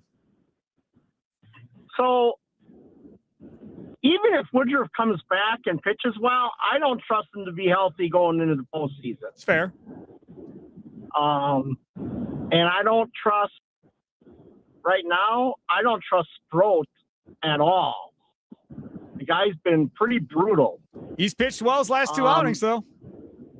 Yeah, we'll see. Yes. We'll see. Yes, that's fair. He's got to stop walking guys. So, yes, I think you need to go get somebody. I, however, do not trust Tarek Skubal to be healthy come postseason with this new surgery that they did on him. So I wouldn't mess with him at all. But you want to go get Ryan from the Twins, I'm all for it. I prefer somebody that's got some playoff experience, though. Right. Thanks for the call. Appreciate it. Playoff experience is a whole nother beast. And I agree with him. You probably do want some playoff experience. Somebody that's pitched under the lights, knows what the media fallout is going to be like, because it is a different animal, man. The intensity of the spotlight changes when it's not July and you're pitching an American Family Field with your 2 or 3 beat reporters and then, the 3 or 4 beat reporters from somewhere else. Now it's national media, press conferences, all that stuff, photographers everywhere, everybody pulling you 6 different directions as far as distractions go. It really is completely different. Well, and those guys just don't really exist on the trade market. I was reading through some of those starting pitchers. If you talk about just having some kind of playoff experience, being able to make a run and being a part of a winning team, goes back to Zach Allen and Merrill Kelly on the Arizona Diamondbacks. Those are 2 guys that potentially could go for it there. And then you scroll down a little bit, it doesn't really get much better outside of Dustin May. And Dustin May was with the Dodgers, and he had some success with them. But another guy that was injured through a lot of their playoff runs. You just don't have that option out there. From the 414 this week, and just prove to me, guys, if they have a need, it's starting pitching. If they get another good arm, who wants to see Ms. Harrison and a third in any series? Pitching wins in the postseason. I agree with you. From the 212, hey, Sparky, the third starter is key for the playoffs in a 3-man playoff rotation. Getting Tarek Skubal would give crew 3 aces. Go get them. That's Ron in New Jersey. Ron, thanks for chiming in. I appreciate it. Don't be a stranger. 920, I believe it's a huge deal to get that third starting spot locked down. If we could get someone consistently performing at a high level, we would have a 3-headed monster and be a very dangerous team this postseason. Again, like I'm all in on finding that third starter. Now, there's this talk of Tommy and Tim on the postgame show about would you redo the Peralta deal, meaning would you send a Peralta to Milwaukee and then Stearns takes back Sproat and Jet Williams and essentially reverse the deal to rent, because that's what it would be, a rental of Peralta to the Brewers for the last couple of months. I can't do it. No, he hasn't played well enough for that. It's not Brand Sproat's played better than him, so he's worth more than Freddie Peralta then. Yeah, I think I would rather use those guys in another deal for a different pitcher if it were me. Somebody better than Freddie Peralta. Coming up next, Keith Tozer, commissioner of the MASL. We'll talk some more World Cup soccer. Team USA with its first win. Play again coming up on Friday. That's next. It's Wisconsin Sports Daily. Live from the Wisconsin Sports Radio Network studios, powered by the Potawatomi Sportsbook. The Minions really wanted to impress their new big boss. Wendy's. So they cooked up some fun chaos for the fans. Say hello to the Minions and Monsters meal featuring one of 4 unique collectibles, new banana frosty swirl, your choice of a big bacon classic or a spicy chicken sandwich, plus a small fry. It's time to go bananas over this exclusive Wendy's experience, limited time only.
It's Wisconsin Sports Daily. Steve Sparky, Fiver Charlie using other side of the glass. Hope you guys are well here on a Monday. Another beginning to another work week. All kids are officially out of school now. I feel like I would assume so. Summer Feels school, like too late now. Summer school get going here soon. Maybe some are already in summer school. I know others, like my kids, don't start summer school until next week. So you got that going on. All the summer activities going on. Summerfest coming up. Then you got the Wisconsin State Fair coming up in August. So lots of stuff to keep yourself busy. Joining us now on the guest hotline, he is Keith Tozer, commissioner of the MASL, where you watch the Milwaukee Wave play all the time, and a legendary championship winning coach with the Milwaukee Wave. Keith, thanks for coming on, man. I appreciate it. Bye. It's great to be on. What a great time. All those events you talked about, but at the top of the ladder, other than the Knicks winning, we got the World Cup. Unbelievable. It's a great time this next 30 days. Nobody cares for the next one. Keith, all right, let's get to it about the World Cup. All right. So Team USA. Now, I will tell you that I tend to watch the national soccer. I don't watch the other soccer, but I watch men's, women. I watch the female soccer as well, the women's soccer team too. Whenever they're in their friendlies or whatever, I try to make a point of trying to keep up as much as I can. This last year or so, there have been so many people coming and going as they try to figure out what their World Cup roster was. It was kind of hard to keep track of everything. But the one person that everybody knows that even is a casual soccer fan, Christian Pulisic, who has now been on this team for a while, he leaves at halftime of the last game with a calf injury, apparently, that he had in training, and now today practicing off to the side. Before we get into my thoughts on Pulisic, what are your thoughts on Pulisic, the player? Well, I think he stepped up. He's the captain of the team. He's the leader. He's the goal scorer for the team. He had to make a difference in the game one, and he surely did in the first half before he went down with whatever injury that he may have. I thought he did a fantastic job creating those opportunities, and he was very dangerous coming down the left side. He loves going down the left side, cutting inside. I'm hoping he's going to be able to play against Australia. I'm frustrated, if I'll be honest with you. I'm frustrated with some of the dudes that are still on this team. Like McKinney is still on this team. Pulisic is still on this team. And we were here the last time, Tyler. Adams is still on this team as well. So you have some of those guys that have been through this already, and it didn't end the way they wanted necessarily, but have been through it. And then you have some of the newcomers that are here as well, and then trying to find that mix with a new coach. I understand that it's here in the U.S. and there's additional pressure. And I understand you're in a group that you should win with Australia, Turkey, and Paraguay. Being in I would say a weaker group, I would think is beneficial to Team USA because they can still kind of find their legs a little bit before they really have to hit their stride. Yeah, the most important game in group play is game number one. You got to come out with the point. Obviously, they came out with 3 points. I think that did so much for their confidence, so much for their tactical decisions they made, not only in their offensive, defensive, but also in their substitution. I think Flo, who plays up top, Balogun, he had a great game. I mean, he scored 2 goals. He looked dangerous. And by the way, and I'm sure everybody has told you this is the best game that I've seen the U.S. ever play. Normally they miss passes. They try to cross balls and it goes way over people's heads. They misplace on corner kicks. The throw-ins sometimes go disarray. I mean, they played 1 touch, 2 touch. They moved the ball around. They attacked when they needed to attack. They attacked at pace. And, of course, on the low block or the high block, being high pressure, low plus pressure, I thought they were really good. And, Freeze really didn't have to do that much. What you said at the beginning was we didn't know what the roster was going to be. We didn't know who the goalkeeper was going to be. And kind of like a National Hockey League team, man, you want to be able to say, okay, this is my goalkeeper. I'm hoping Freeze comes back. I think Australia is going to be very difficult. They're going to be very physical. It should be a good game. And by the way, who wins this one wins the group. Yeah, I agree with you on that. Keith Tozer, commissioner of the MASL, joining us here. You can follow him on X at KTozer USA Futsal on X. Joining us here on Wisconsin Sports Daily. Steve Sparky, Pfeiffer with you. Goalie play obviously is critical in how far you're going to go. How good is Freeze in your mind? I think he's very good. I mean, obviously, goalkeepers need to make the saves that they're supposed to. Don't do anything out of the ordinary and make 3 or 4, we call emotional saves, a save that will lift the hearts of your team and most importantly of your fans, because the fans behind you is really important. I think he got a lot of good confidence in that last game. I think if you go with the other guy, why would you do that? So I think Freeze got off to a good start. I think, obviously, the U.S., they only gave up 1 goal. And again, as I said before, I thought they pressured great. And you know what happens when you pressure? You create counterattacks, and that's what they did. And especially the demographic of the team has changed. We're young, we're fast, we're quick, we got great speed. And the difference between speed and fast, I mean, you can be fast and not so quick, and these guys got it all. And their technical ability is really good. So I think it's going to be good going into Australia. What about the guy that's leading the way here? Everybody didn't like Greg Berhalter and wanted him gone and wanted somebody else in there. And so they make a change and they go for a guy that's more of an international coach, more than he is somebody that's been coaching here in the USA for a long time. What do you think of him? No, I think Pochettino's done a good job. I mean, he's got a difficult job because, again, soccer in this country has made great strides with Major League Soccer, our league, the Major Arena Soccer League. You got the USL, the college game. But everything rides on winning and losing. And, of course, when you win, you're smart. And when you lose, you're not smart. I remember somebody lost in the Super Bowl, and they said that he was a really stupid head coach. And then several years later, he won, and they said, wow, you're a genius. And he goes, I'm the same guy I was several years ago. Just so happens the guys executed. So they executed for him. I think that does a lot. And, again, I've coached in 6 CONCACAF qualifiers for futsal. That game 1 is daunting. If you don't come out with a point in game 1, I mean, it really puts you on your back heel. As you said, it's good that they have Australia. I think they're going to be difficult. They're going to be very physical. Arukunda, who plays up top, who had a goal, and Metcalf, who came out of the midfield, had a goal. They have good goalkeeping. I think it's going to be a good thing. But if I'd say probably the keys of the game is what they did. They scored first, and they scored early. I think being direct in the attack and putting them back on the heels will be important. And I think no matter if they go high in the block, which is high pressure 3/4 of the field, or half block, as long as they're organized and committed, if they stick to those 3 keys, I think they're going to be okay. I want to talk about one other player here, and that's Gio Reyna, who, considering all that went down with him and Daddy Dearest and Berhalter and all that, I was done with him. I was like, I don't ever see him on my TV again. I'm good. And here comes Gio Reyna on the roster. He subs in late in that match and then gets a goal at the end, which, again, whether it's meaningless or not, it was a tough shot that he hit. It was a good shot that he hit. I just don't know if I'm ever going to move past all that crap with, Daddy Dearest and kind of, dare I say, favoritism shown his way because of who his dad is. Well, sometimes that happens, but that was kind of a nightmare when that all went down, and we're kind of saying, oh my gosh, the parents are involved at the national team level.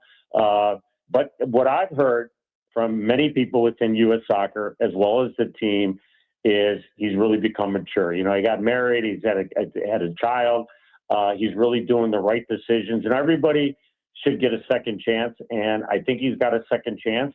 I think the parents are going to stay out of it.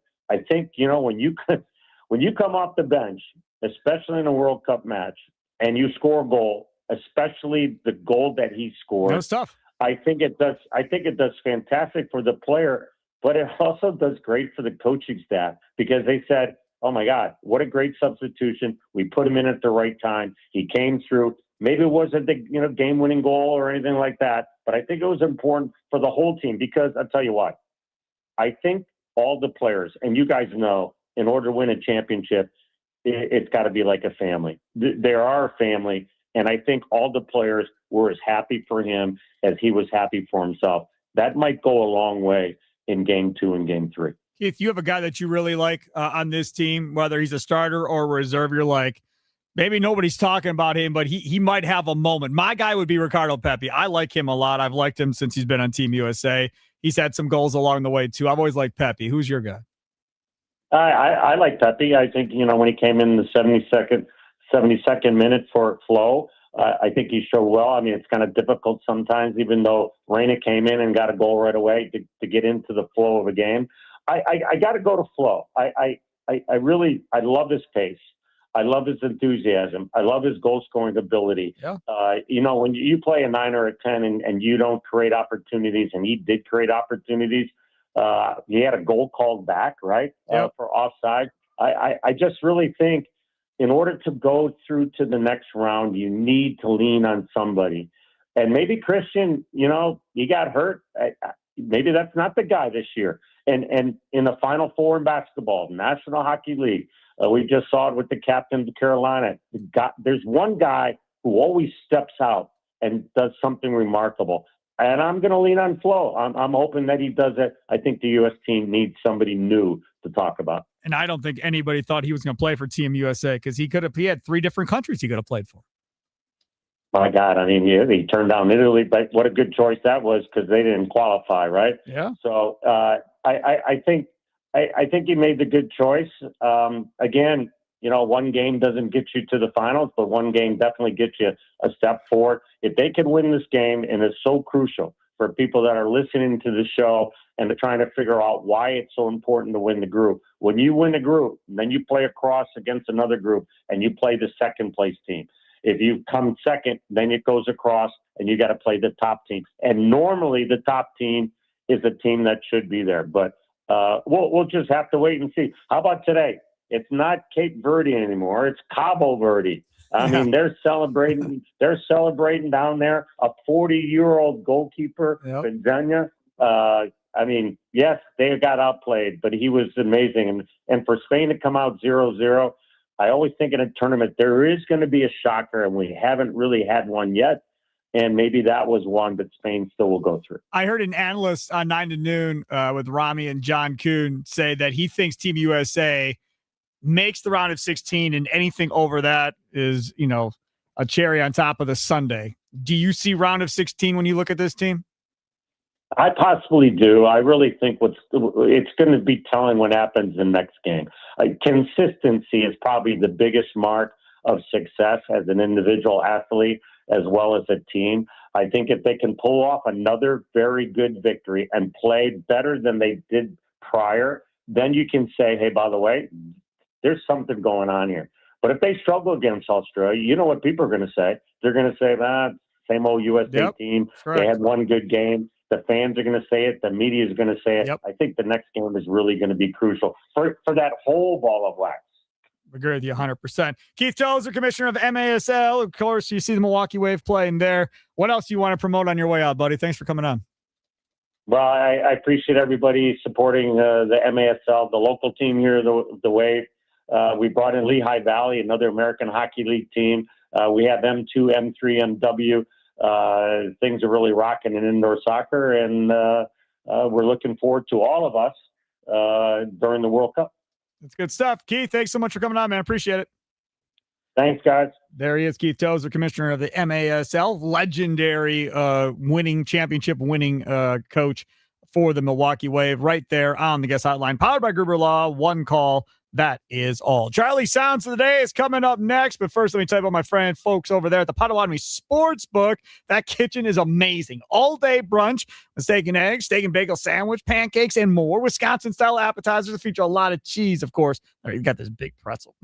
It's all they got things, chicken, like wings and tenders, build your own burgers, desserts highlighted by the MVP Turtle Sundae. They make homemade pastries and desserts on site every day at the Potawatomi Casino Hotel. Tons of cold beverages, over 40 beers on tap for you. A dozen different specialty cocktails to go along with your all-star meal. Plus, they got their shuttles to and from Brewers home games, leaving from the Potawatomi Sportsbook. Got to make a $5 purchase inside the Potawatomi Sportsbook. So why not just bet on the Brewers? If it was me, that's what I'd do. Bet on the Brewers, get yourself a bracelet. Tell them you're riding on the shuttle to give you a bracelet. And then you park there for free at the Potawatomi Sportsbook in their parking garage, which is great. 4th floor, take the walkway right over. You don't have to go outside, and away you go. That's the way to do it. For more information on all of that, go to Potawatomi.com. Again, that's Potawatomi.com. It's Wisconsin Sports Daily, live from the Wisconsin Sports Radio Network studios, powered by the Potawatomi Sportsbook. Sparky here.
It is Wisconsin Sports Daily. Steve Sparky Fifer with you.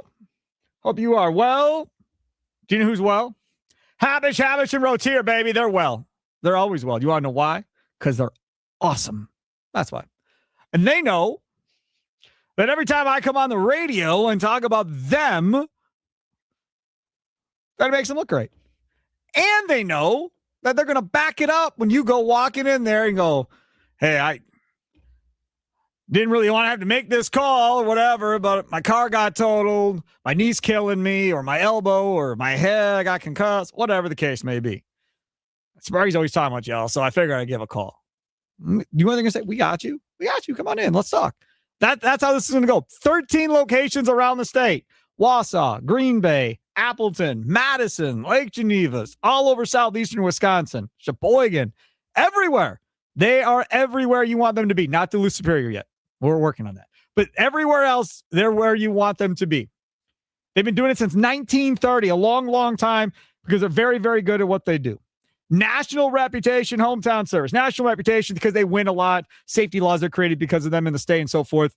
Fine. The hometown service, the approachable, the, as you would say for a nurse or doctor, bedside manner, treating you like a family or a friend. That's what you want. Not something that's going to look right through you and move on to the next case. That's not what you get.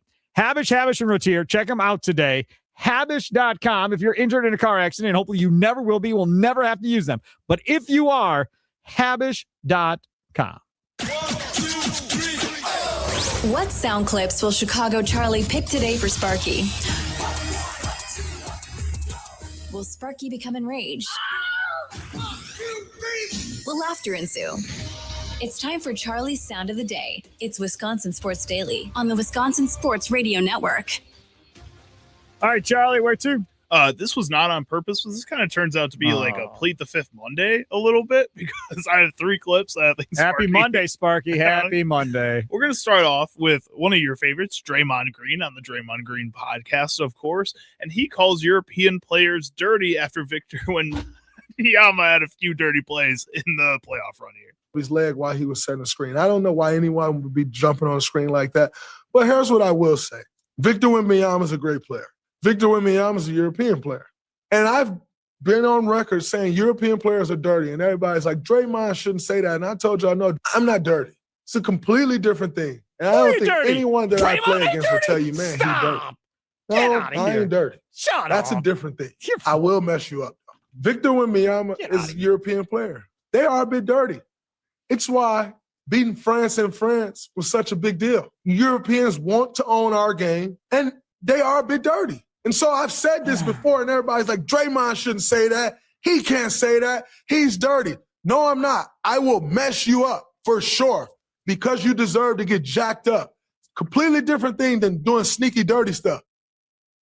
You're lying. That's just crap. You are known as a dirty player. So stop with that nonsense. That's number one. Number two, I don't necessarily disagree, but you have to understand the way they play basketball in Europe, and that Euro League is way more physical than what they play here. Playing there is more like the 90s than what it is playing here, right? So it is way more physical. You do far more stuff. You have to defend yourself over there, playing through the physicality of how they play over there. So yes, that is part of it. And say what you want, but Wembanyama is establishing his identity going forward, and he's not going to take crap, and he's going to fight back, and you're going to have to deal with it. And I think it's very, very smart of Wemby to do that. Mm-hmm. Next. Next up, we're going to stick on the topic of Victor Wembanyama and him losing the finals. This is Jay Williams on First Take, and he sees nothing wrong with Wemby not shaking hands with the Knicks after the game. Shaking hands is what you do when you're in the little leagues. When you're in JV, when you're trying to teach about, hey, treat the game the right way. I don't believe that NBA players or professional athletes have to shake hands. Why? Why do I have to do that? I'll answer both of y'all when y'all finish. No, I think this is a real thing because we see it all the time in college basketball. I got a lot to say. They didn't shake hands. They don't respect the game. Why do I need to shake your hand? That's part of the obligation. No, that's part of the rule. That's part of the rule. Who made it the rule? Obligation. I don't know that, but if that's what everyone does. But here's my thing. Well, I don't have to do it because everybody does it. Like, nobody did make it a rule. I can respect Stephen A. Smith, and when we're done, I don't need to dap him before I go off set. I'm here to debate him. I'm trying to win a debate. And I think it's the same way with the NBA Finals. I get when Isaiah Thomas and all this stuff happened back in the day, but I think it's one of the worst rules for professional sports that I have to show sportsmanship and shake your hand after you beaten me in a moment where maybe I don't want to shake your hand. Maybe I don't like you. I don't need to like you. I don't get paid to like you. I get paid to compete against you, to win championships. Okay. So there's no prerequisite that says when the game's over, I need to say, hey, way to kick my ass. No, I can take my ass home and I can say, you know what, cool, I'll see you next time I see you. And when I see you, I'm going to come for you again. I think it's a bigger topic that we're missing the boat on. Does he have kids? I would assume so, probably. I'm just curious.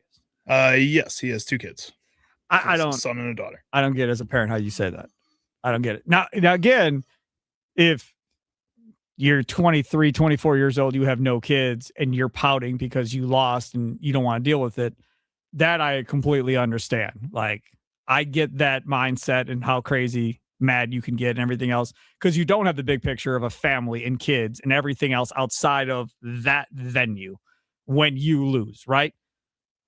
Now, I can't talk about speaking or playing in professional sports. God knows I've never been close to playing in professional sport in my life. But I do know this, having talked to enough professional athletes over the course of my life, they could have the worst day ever on the basketball court, the worst day ever, strike out 5 times, hank 3 errors, cost their team a World Series. And you know what happens when you walk in that door and those little kids come running at you, daddy, daddy, daddy? They don't care. They don't care. And in that moment, you realize that's your world. That's your life, not whatever happens there. Yeah, idiots like me are at sports talk radio, ridiculing you and going crazy and everything else. But at the end of the day, the family becomes the most important thing, or at least in my opinion, that's what it should be. Coming up next, Green and Gold Update. It's Wisconsin Sports Daily, live from the Wisconsin Sports Radio Network studios, powered by the Potawatomi Sportsbook. Sparky with you.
Some shows talk about one team.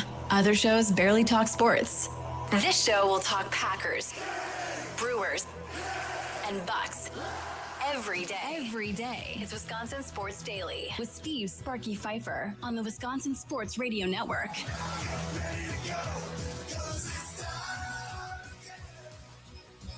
It is time again. Welcome in as we broadcast live from the Wisconsin Sports Radio Network studios, powered by the Potawatomi Sportsbook on a Monday afternoon. Wisconsin Sports Wrap-Up comes up 1 hour from right now. The big old hunk of love, Tommy Wirtz, will take you home from 5 until 6 o'clock. Then the Brewers back at it tomorrow against the Cleveland Guardians. No Ramirez, however. Brewers got lucky there with that injury, Charlie, that he gets hurt right before the Brewers play him. And he hasn't had his best season overall, but he's still very important to that team in general. So losing him at any point is a big blow to them. At the same time, they've been able to win games and still stay competitive while he's having a semi-down year. Correct. Yeah. And the pitching matchup, again, no Harrison, no Mizorowski in this matchup. Now, Matt Arnold said that this was all scheduled ahead of time. As far as Mizorowski not being in this series, which makes sense because you want him for the Braves. Because when you start talking about tiebreakers and everything else, you want to make sure you have your best going against a team that you may be battling for at the end of the year for the 1 seed. And you've been able to have the tiebreaker against all the other competitive teams outside of the Dodgers, so you'd really want to take this one too. Yes, you want to make sure to take advantage of the Braves. So that is going to be a great series. First, you got to get through the Guardian series. Hopefully you win another series, take 2 out of 3. And then get ready for a very fun Braves-Brewers series coming up this weekend. It is the top of the 4 o'clock hour, so we always go here. It's time for your green and gold update on Wisconsin Sports Daily, powered by the Potawatomi Sportsbook on the Wisconsin Sports Radio Network with Steve Sparky Pfeiffer. All right, time for our green and gold update. Got some news concerning the Green Bay Packers. They make a signing today, another tight end. This tight end coming from the Houston Texans. And they bring in Luke Lachey from the Texans. Now, he's more of a blocking tight end from what I can tell at this point. So that will give him another blocking tight end. His dad, Jim Lachey, was one of the Hogs back in the day for the Washington Redskins, where he played from 88 through 1995, part of that legendary Hogs offensive line. So getting another blocking tight end. Okay, sounds good. You got like 6 or 7 tight ends now. Yeah, so we'll but see you what saw happens. last year at the end of the season when they got into the doldrums of the year and you had injuries to your tight end room that they really didn't have a blocking tight end in that group. Andrew Wiley showed that he could be that, but then he ended up being more of a receiving tight end overall. Just couldn't give you that same kind of give there. Messiah Swenson isn't really going to be that guy. Like, this is a player that I think you can have out there truly as that third role for that tight end that you just didn't have last year. We talk about Lachey, 6'6", 212 pounds when he was in high school. That's how big he was. That's crazy. His dad is an analyst for Ohio State football, right? So they gave him an offer to redshirt. He decided, no, I'm going to go somewhere else, and went to Iowa, where he eventually became captain and all of that fun stuff. There's not many other places you'd rather go. All right, no doubt. Yes, tight end U over there at Iowa. I think it's fair to call them tight end U, right? Yeah, I think so. Okay, one of the things I wanted to touch on, if you have not been paying attention to this, Dusty Evely is the man, right? Film analyst extraordinaire, so forth. He's got this thing going right now on SB Nation.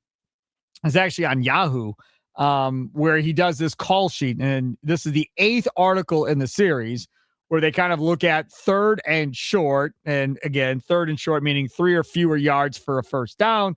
And then they start talking about, explosive gains, which is of a pass gains 16 yards or more, or a run gains 12 yards or more. Check this out. The fewer yards the Packers needed on third down in 2025, the worse they were at converting a first down. They were the best team in the league on third and long. They were the second best team on third and medium. On third and short, they dropped all the way to 15th in the league with a success rate of 63.3%. The Bills were the best team in the league at 73.9%. Now, again, we can look at different things to say, okay, good baseball teams win, even though it all didn't go their way, they find a way to win, right? Same with basketball, same with football. You figure out ways to win in bad scenarios. In basketball, you want to win at the free throw line. You want to win rebounding. Those are the two areas where you want to win. If you win both those categories, more times than not, you're probably going to win a lot of basketball games throughout the year. I would think third and short is a pretty critical area that you need to be top 5 or so if you want to talk about winning a Super Bowl and being that team at the end of the day. Top 5 on offense, and I think also top 5 on defense too. I think you have to be stout on both sides of the ball and be able to say, hey, going into these situations, you can't guess what we're going to do, that we still have confidence in our run game to get this on a third and short, or that our pass game, we can take a deep shot on you and kind of catch you off guard that way. But defensively say, we're not going to let you do that. We're going to force you to try to get these middle of the field short passes that we're going to be able to lock down because we have Edgier and Cooper as one of the best linebackers of the league. Yep. We have 3 safeties in our team that can all come down and play in the box and help slow that down. You have to impose your will on defense, and on offense, keep that defense guessing. The crazy part about it is, and Evely points out in the article, you think that it's everything in football. Yet the Giants were second in football at 72.7%. The Browns, who were the worst offense in football, they were 5th in football at 69% on third and short. The Rams, that's the Sean McVay team, they were 23rd at only 59% conversion rate. Well, and I think with the Browns, it's a team that you just don't expect. You can't expect what they're going to do on offense in a situation like that when you have 5 different quarterbacks playing all season. Their offensive line's hurt all year long. I think the Rams, you knew what they were going to be last year, and you saw that in the first half of the season, especially that Kyron Williams wasn't the same kind of player until the second half where he picked it up a little bit, the playoffs where he picked it up a little bit. He just wasn't a threat. They had to throw on that third down, but their offense was also so good and so explosive that they figured it out in other ways. It evened it out. Now, this you may want to cover your ears on. If you don't like shotgun, put your hands over your ears for a second. A third and short, out of shotgun, they converted 63.4%. Under center, 62.5%. This is probably where you need to cover your ears. Running the ball out of shotgun, which I think drives most people nuts, 68.4% was actually the best way for them to go on third and short, was running out of shotgun. And I know for a fact on post-game show last year with Tommy Words, a bunch of people will get mad at that, me included. You allowed every defense to put you into that position because your run game wasn't healthy enough. Your quarterback isn't enough of a threat with his legs. We've talked about that before. You just aren't keeping these defenses guessing. And when you have players like Romeo Doubs and Jaden Reed coming back from that injury, where they're not really giving you that overall threat downfield, you know where they're going to be, then you have to rely on that. The defenses also know where those guys are going to be and are going to rely on that. Now, how about this? Play type in those situations. They ran 52% of the time. They threw 47% of the time.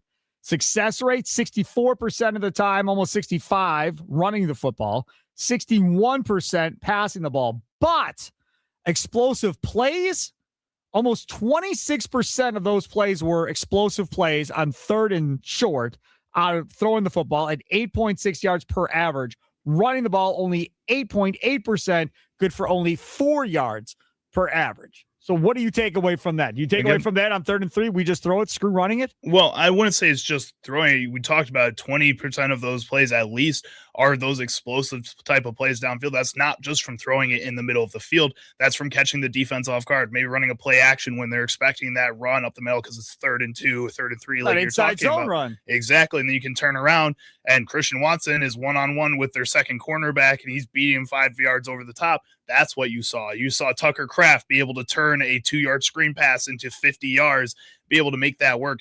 When you have the right athletes on the field and when they're healthy, you have those options. I just think part of the season last year, you didn't have those options, and that kind of pigeonholed them into those middle of the field throws that I think when you add in the explosiveness that you got from Tucker Kraft at the beginning of the year, the explosiveness you got from Christian Watson at the second half of the year, it kind of skews that number a little bit. They ran inside zone 13 times, the most of any other play call they have on 3rd and short last year, okay? With a great success rate in yards per attempt. On top of that, it returned an explosive rate of 15.4% running out of that. Oh, but wait, there's more.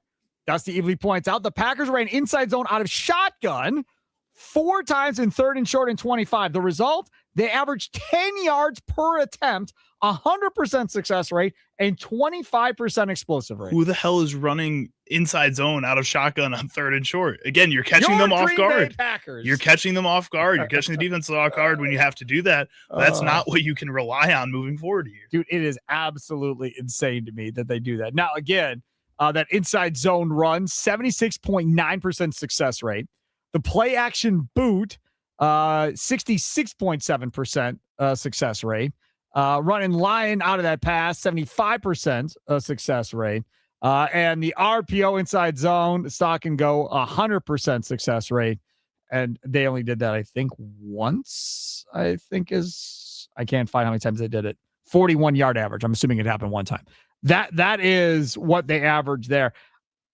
I don't think LaFleur is going to change that much, if we're being honest. I think you have to change up looks-wise what it looks like, because obviously coming back into this year, people are going to be stacking up and getting ready for that. So now you would think that there's going to be a counter off of running that inside zone, and he's going to come up with something else that will be his bread and butter play here in 2026. The counter off of that is hopefully the top 3 wide receivers that you have on your team are healthy, that Tucker Kraft is healthy, and that you have 4 crazy options out there that can make anything happen, that Zach Tom and Josh Jacobs are healthy throughout the majority of this season, and that you can run under center run plays and get those guys in their aggressive, most agile forms. Yes. That's what you need. You need this team to be healthy, and that's how you keep this offense at the top speed. And you need the offensive line to be healthy. And there's all this talk right now going on in Detroit about Sewell going to left tackle and how he's going to play at left tackle. If that's their biggest concern, is how he's going to play left tackle, they're going to be really damn good. If that's all they're worried about in Detroit, is Penei Sewell playing left tackle, they're going to be fine. Like, they're going to be really, really good. If I was a Lions fan, I'd be worried about Jared Goff with yet another offensive coordinator, not the guy that made him really, really good in Ben Johnson, but yet another offensive coordinator, because they had to get rid of the other guy because it didn't work out. That would be my concern. That's, if you go online, they're more talking about left tackle. For me, with this Packers football team, personally, it's not Matt LaFleur. It's not play calling. It's nothing. It's simply, can the offensive line stay healthy, and will Jordan Love be healthy for an entire season? If those 6 people are healthy all year, and that offensive line is able to grow and play together and develop chemistry and figure each other out through the season, and maybe you miss 1 or 2 games played total on the offensive line, Packers are winning the division, and the Packers are going to have a chance to go win a Super Bowl. Period. The reason Lions fans and the Lions writers are talking about that, and that's what's on their minds, because every team has the same mindset. I think they think if their offensive line can stay healthy and Jared Goff can stay healthy, that in the past he's looked like an MVP candidate, that he can help just lead that offense. They don't have that same kind of fear in Jared Goff that you do. I think Bears fans are looking at it the same way, and those fans are always talking about Jordan Love and Jared Goff all the time and how bad they are, because they love Caleb Williams. And if Caleb Williams can stay healthy and the offensive line can stay healthy, they can win a division.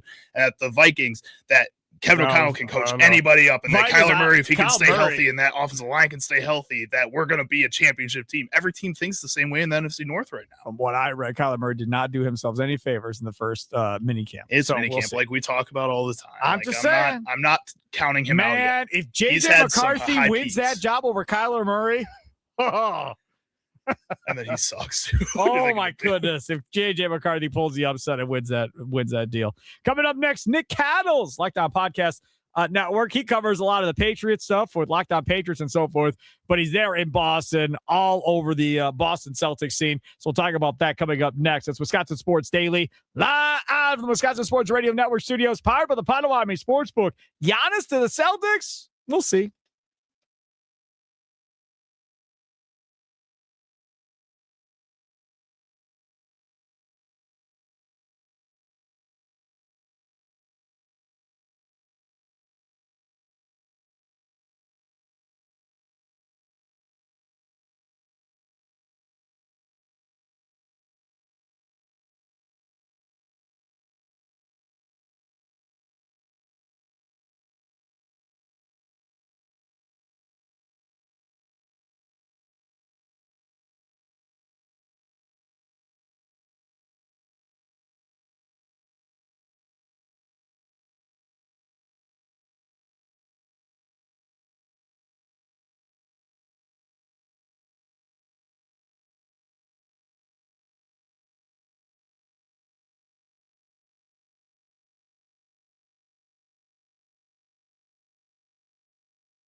The Power of Love. Nominated by Josh Albrecht of Inside Wisconsin Sports. Trevor and Josh. Happy birthday to one Josh Albrecht, who's in Disney or flying back from Disney today, celebrating his birthday this weekend. Mitch called him Disney Boy or Mr. Disney. Mr. Really? Disney. Yeah. I like Disney Boy. Yeah, you can call me Mr. Disney all you want. I haven't been there since. So you're not Mr. Disney. He's 8 years. Right. You're like Deputy Disney, I think. Yeah, I used to be back in the day, but not anymore. I can't afford to go that much anymore. Joining us now on the guest hotline, powered by Gruber Law. One call, that's all. He is Nick Cattles from the Locked On Podcast Network. Nick, thanks for coming on, man. Appreciate it. Thanks for having me, man. So back in the day, as I was saying earlier, you, Rami Makloff, did a show in Sacramento, and then you both bailed on those poor dudes all at the same time, man. What was that all about, Nick? Well, I had a personal situation. We had some personal stuff going on. I had to get back to New England to tend to some family things, and working remotely for an extended period of time was not an option. So I picked the option that was on the table, and that was to head back towards home. This dude goes to Rami and says, hey, man, I don't want you to be mad, because Rami came because of this dude here, Nick Cattles. That's why he moved to Sacramento. And he's like, hey, man, I don't want you to be mad at me, but I'm going to be leaving. And Rami's like, oh, good, me too. Nick's like, what? Yeah, that's true. Yeah, they both said, see ya, we're out of here. Bye-bye. But I will tell you this, you all, I follow, my kid is a Kings fan, don't ask. So I was like all over the Kings, following it, texting with Robbie during Sacramento Kings games as I'm watching them and everything else. And I was fully invested. So I used to listen to your show and listen to podcasts. So I got to know you a little bit that way.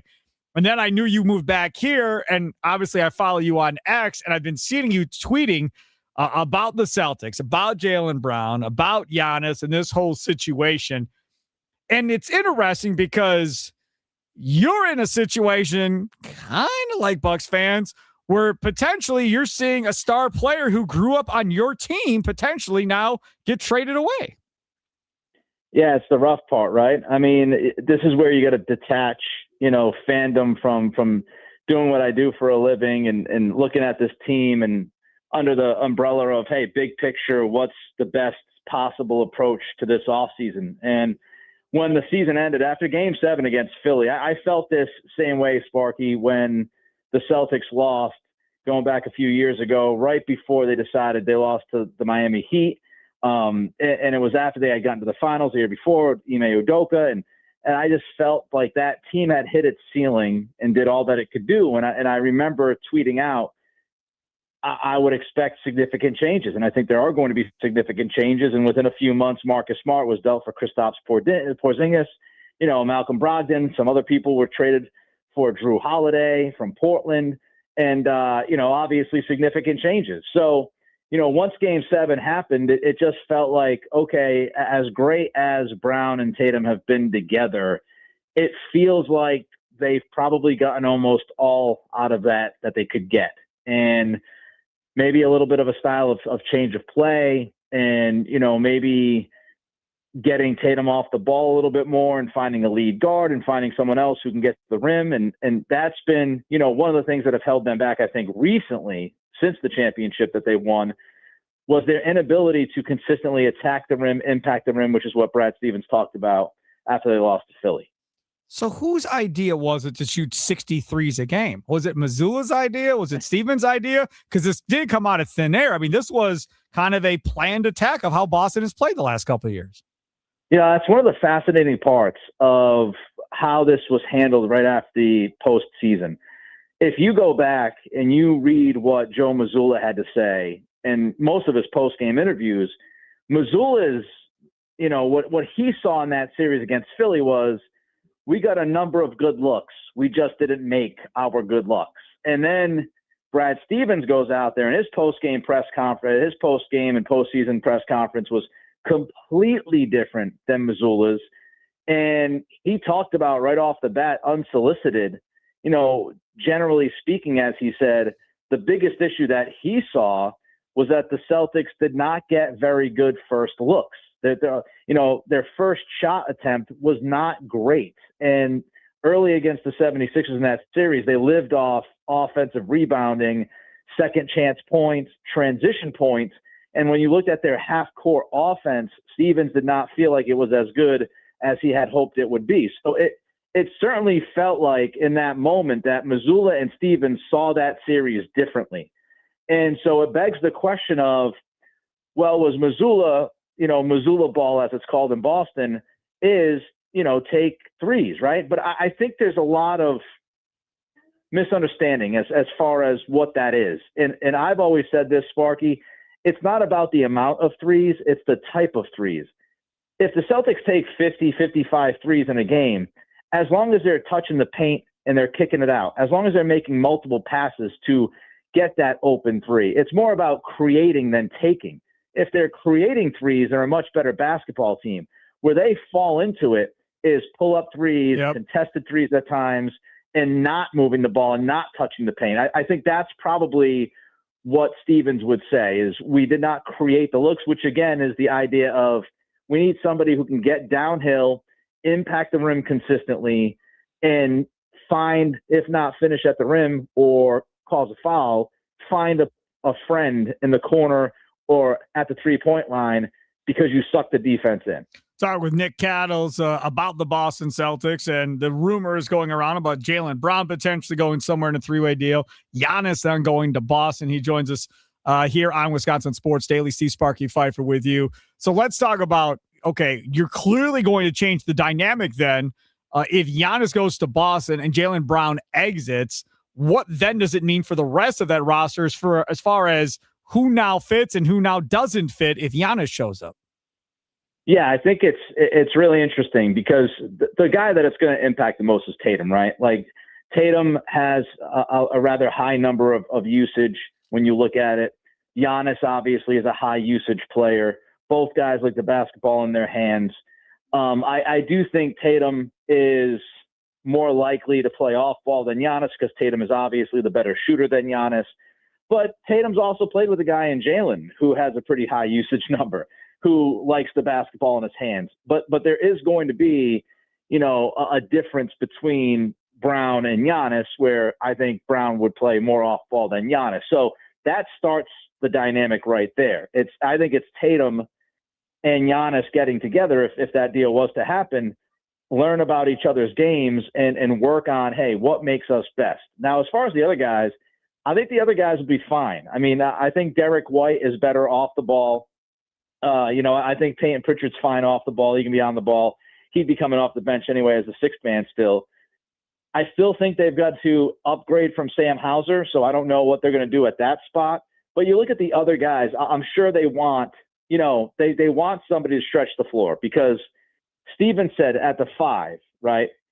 He said after the 76ers series, what really bothered him was the Sixers were able to defend the perimeter and they just let Joel Embiid sit in the paint. Yep. And so Stevens pointed that out multiple times. So I think they want to stretch 5. So it makes a lot of sense if you're looking at it, Sparky, and you've got 4 guys who can shoot and be on the outside. And then you kind of let Giannis, if he can get a one-on-one, because if teams are worried about doubling Tatum, you let Giannis go to work. If Giannis is getting doubled, you get it to Tatum, he goes to work. And so as long as you have the 4 out, 1 in dynamic and Giannis is that one attacking the paint, then it can work. It's just, again, Tatum having the basketball in his hands, Giannis having it in his hands, and how they split that up. How does it affect team dynamic, chemistry, locker room if Brown is not there? I think they'll be okay because I think Jason Tatum is a leader. He's not as, loud as some guys are, but I think he's a leader. Derek White is a good leader. Peyton Pritchard is a good leader. I think they have enough guys in the room. Now, one would question, Jalen. The thing about Jalen is he's the quote unquote, dog. He's the quintessential, guy who doesn't give up, doesn't quit. He's somebody who brings physicality to the game, and he's somebody who will not back down. He'll get in the face of others if he feels like he needs to. That's a part that the Celtics would have to look at. They bring in Giannis. I think it would also help them to bring in somebody, and I'm not saying this guy, but since you're in Milwaukee And in Wisconsin, one of my favorite players over the years has been Bobby Portis. Sure. Somebody with that, or like Isaiah Stewart, somebody with that type of mentality, tone to their game. I think the Celtics need a little bit of P&V. They need somebody who's not going to back down, but not necessarily have that guy be Tatum. Let Tatum do what he does, but getting somebody in there that has a little bit more grit, I think would also help this basketball team. I'm sure Giannis would love Bobby Portis going with him, and I'm sure Bobby would love to go with Giannis. So I don't think you'd have any fight back there. I've been reading your comments on X, and then I'm reading Celtics fans posting underneath. This definitely does not sound like an overwhelming popular move if they do decide to move on from Brown to get Giannis. I feel like there's a lot of Celtics fans that don't want Giannis because, as they put it, he's always hurt. Yeah, I think there's concern. I mean, I think number one, people just kind of have grown comfortable with Tatum and Brown, and for obvious reasons. They've won a lot of basketball games together, right? So that number one, that's kind of, it makes people feel on edge. Like, why are you changing this when they've been, mostly really successful? I also think it's, you fight for years and standing up for Jaylen Brown, because Jaylen has been in so many rumors over the past 8 or 9 years. I mean, it feels like every time there's a big trade rumor, Jaylen Brown is thrown into it from the Celtics side. So I think people, they've got tough skin when it comes to protecting Jaylen and protecting the idea of trading him. And then I do think it's part of what you just said is, the calf injuries. We all just saw Tatum and his Achilles go out, and there's this lingering calf issue with Giannis. And, a lot of times you see the same thing happen to Tyrese Halliburton. He had a calf issue before his Achilles went out. So I think there is some big time concern about, man, is Giannis on the precipice of just being damaged goods? And I think there's big concern about that. But, hey, look, Giannis is a generational talent. He's one of the best players that's ever lived. And do you assume some risk? Certainly. Now, I'd be willing to take on that risk. But I also understand people saying he's over 30. There's some question there. He is Nick Cattles, Locked On Podcast Network. Follow him on X at Nick C Radio. That's Nick C Radio. Nick, thanks for coming on, man. I appreciate it. All right, Sparky. Thanks, man. Be well. Take care. There is Nick Cattles joining us on the guest hotline, powered by Gruber Law. One call. That is all. Still to come, we'll get to things that we missed on today's show. Don't forget, if you're streaming us on YouTube right now, make sure to smash that like button and follow us on YouTube at WI Sports Radio. If you're on Instagram Live or the Fan Milwaukee Facebook page or on X, thanks for tuning in and listening. Maybe you're streaming us on wisportsradio.com. You can also get all of your favorite podcasts there. All the shows transition into podcast form. We have the best Brewers coverage page, best Packers, best Bucks. So if you're looking for just things about your favorite team, you don't care about the rest of this other stuff we talk about, you can always go after the fact and just go and download those. Like best Brewers coverage, best Packers coverage. They're two of the most popular podcasts that we offer right now. People are all over it. Now, coming up next, things that we missed. It's Wisconsin Sports Daily, live from the Wisconsin Sports Radio Network studios, powered by the Potawatomi Sportsbook. Sparky here.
Welcome back. It is Wisconsin Sports Daily. See Sparky Pfeiffer with you.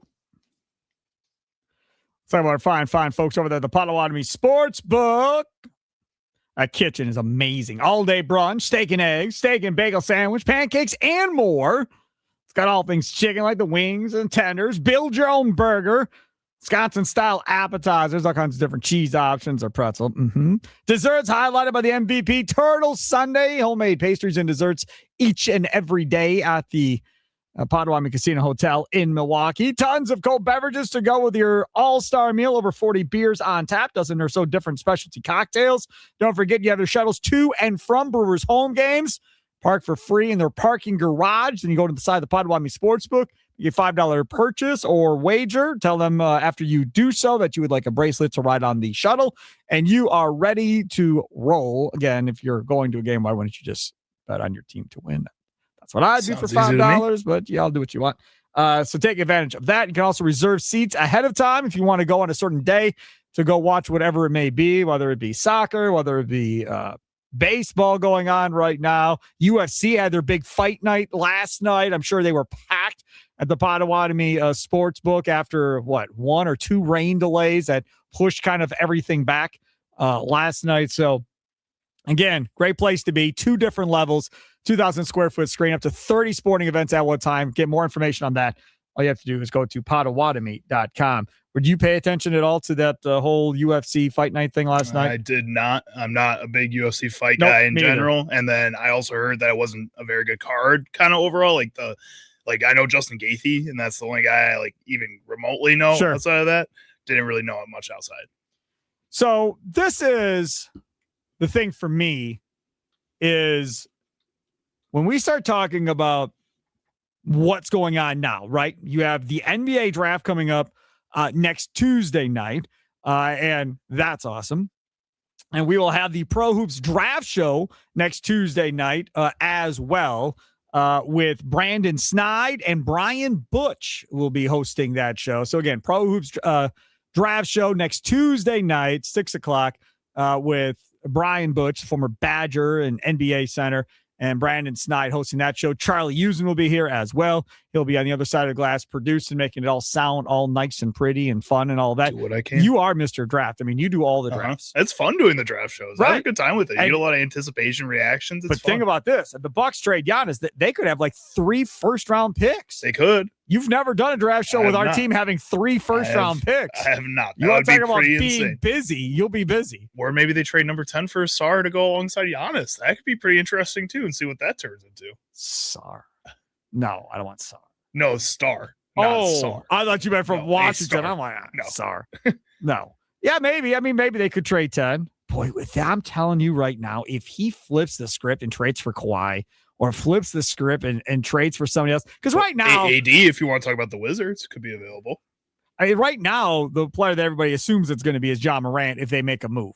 But if he goes and gets somebody else that nobody is talking about, like nobody talked about Lillard, nobody talked about Drew Holiday, right? And you do that thing. Nobody talked about Miles Turner stretching and waving Lillard. That wasn't on anybody's radar. He's been so stealth with all of this. That's why when you start talking about everything that's out there, you wonder whether or not he's got something completely different up his sleeve right now that nobody knows about. Maybe. I guess, get a little worried that we're John Horst, by the way. We're getting a little ahead of ourselves and just kind of pushing this notion that he's hiding something, that something's big is coming.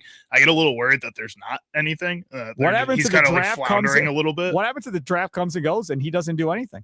That's what I'm concerned about, and that there isn't some kind of big move happening. That all these talks we're hearing are nothing. And that John Horst again is just kind of floundering, and this front office is freaking out about what to do. No, I'm not worried about them freaking out about what to do. That I'm not concerned about at all. If they decide they're trading, then he'll figure it out. I'm not worried about him. No, that I'm not worried about. But what if he says, look, man, I've got a top 10 pick. I can hold Giannis and then trade him after the draft in that first realm of free agency or whatever the case may be, and get me a first-round pick for next year as part of this in a 3-team trade to where maybe one of the teams has a pick where that team probably isn't going to be very good next year, and I can have control of another potential lottery pick because the Bucs, if they suck, they're not getting that pick. It's not theirs. They don't own it. It's not a swap. It's nothing. They don't have a pick. So they've got to figure out a way to get a pick next year as well, preferably with a team that's not very good. So maybe he says, I'm good taking 10, and now I'm going to find me a team that's going to give me a chance to have a pretty good lottery pick next year. And next year's picks, though, may not be as valuable. A lot of these teams, you have the new draft class. You're going to have the new draft lottery rules that are going to change how things are going to go with the way people value picks and teams value picks. Yep. I think the way the league just is right now, I think there's a lot of teams that you saw the Spurs this year go from one of the worst teams in the league to one of the best teams in the league. And I know they have Victor Wembanyama, but there's a lot of young teams that are right on that cusp of kind of breaking out, and a lot of older teams that are right on that cusp of falling apart right now. It's just a weird spot to be in where you can't really guarantee any team is going to have a good pick at this point, and that worries me a little bit. Yep. So, I mean, all of that comes into play, I think, if you're the Milwaukee Bucks right now, as far as how you want to operate going forward. So you have that going on right now with the Bucks. Then you have the Brewers situation going on right now, where they're kind of cruising and everybody's talking about the MLB trade deadline. Ken Rosenthal comes out, I think it was today or yesterday, and said that, hey, man, the Giants are probably going to be settlers at the deadline. So Luis Arraez is going to be a guy that's going to be available. Matt Chapman, third baseman, he might be available to be dealt as well. You brought up Robbie Ray as a potential, but the one thing he does bring up is, based on his sources, Logan Webb is not going to be a guy that they're going to be willing to even listen to offers on and potentially trade at the deadline. And Webb would have fit, to a certain degree, that third type of guy that we were talking about earlier in the show in the 3:00 hour. He also just is one of those guys that I think would be overvalued maybe by the Giants when they're going to be selling low on a lot of these other guys that they would ask for too much.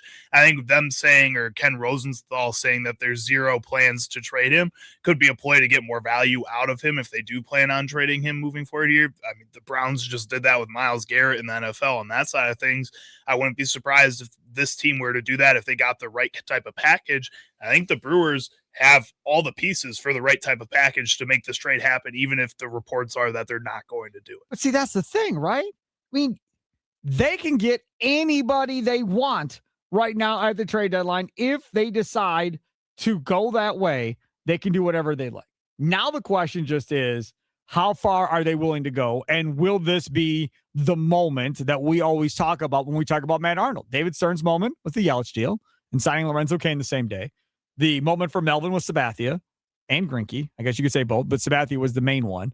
And Matt Arnold does not have a moment to this point. And at some point, he's going to have a moment. Mark, you may not like Mark Antanasio, and that's fine. Do what you got to do. But he's going to let him have his moment here at some point where he's going to be like, dude, go. If you think we're close enough, go. I mean, if this Brewers team is sitting at the trade deadline on August 3rd, let's go back a couple days before the deadline. Say it's August 1st, 2 days to the deadline. You have the best record in the National League. You're just going to sit on your hands and not do anything? But they're going to say we have the best record in the league. We're good. We're sure, fine. We're feeling good. You absolutely can. They had the best record in the league last year. You absolutely can say that. But again, as I always say, you have to strive to be perfect with a roster. That's how I look at it. Try to be as perfect as possible. And if you have the wherewithal to get closer to being perfect with that roster, then continue to work at trying to get to that moment and don't get complacent and think, we're good enough. And we're just going to keep our loaded farm system, which again, it's great to have, but guys are going to start getting blocked here where a young guy's going to come up and there are going to be two guys behind him that are also really good. And they're going to be like, no room at the end. Well, now what do I do with all these guys? At some point, they're going to have to be moving guys just to get something for them. Exactly. And I think when you look at Mark Attanasio, again, going back to the ownership of this team, the problem is that you go back a couple off seasons ago, says this is about the summer of fun and entertainment, and that good enough is good enough for him. You don't need to be perfect if you're him, as long as you're winning baseball games and as long as you can guarantee that moving forward you can win baseball games by having the deep farm system that you do. That no matter what, if Cooper Pratt doesn't work out, you have three other guys that are ready to play shortstop right after that. He's hedging all his bets on this farm system, and I think that's kind of what's holding them back. So as much as we say, let's ignore Attanasio and what he's doing, and this team has the potential, he's the driving factor behind a lot of decisions, most of the decisions, and that can't go unnoticed. the other part about this too, when we start talking about this Brewers team, and I haven't heard anybody bring it up. If Pat Murphy's hip is bad, like they're saying it is, and they're supposed to be doing an MRI and all this other stuff, what happens if he needs hip replacement? That's 6 to 12 weeks. I Googled it last night to see. He doesn't have a bench coach or assistant bench coach. That was the big deal this offseason, that he's going into this year without that guy in that spot. Does Ricky Weeks come back down from the front office? Does he help out a little bit there because he has that experience as that assistant guy? It's going to be Matt Erickson. It has to be. Matt Erickson was a manager in the minor leagues for a number of years, and he's their third base coach.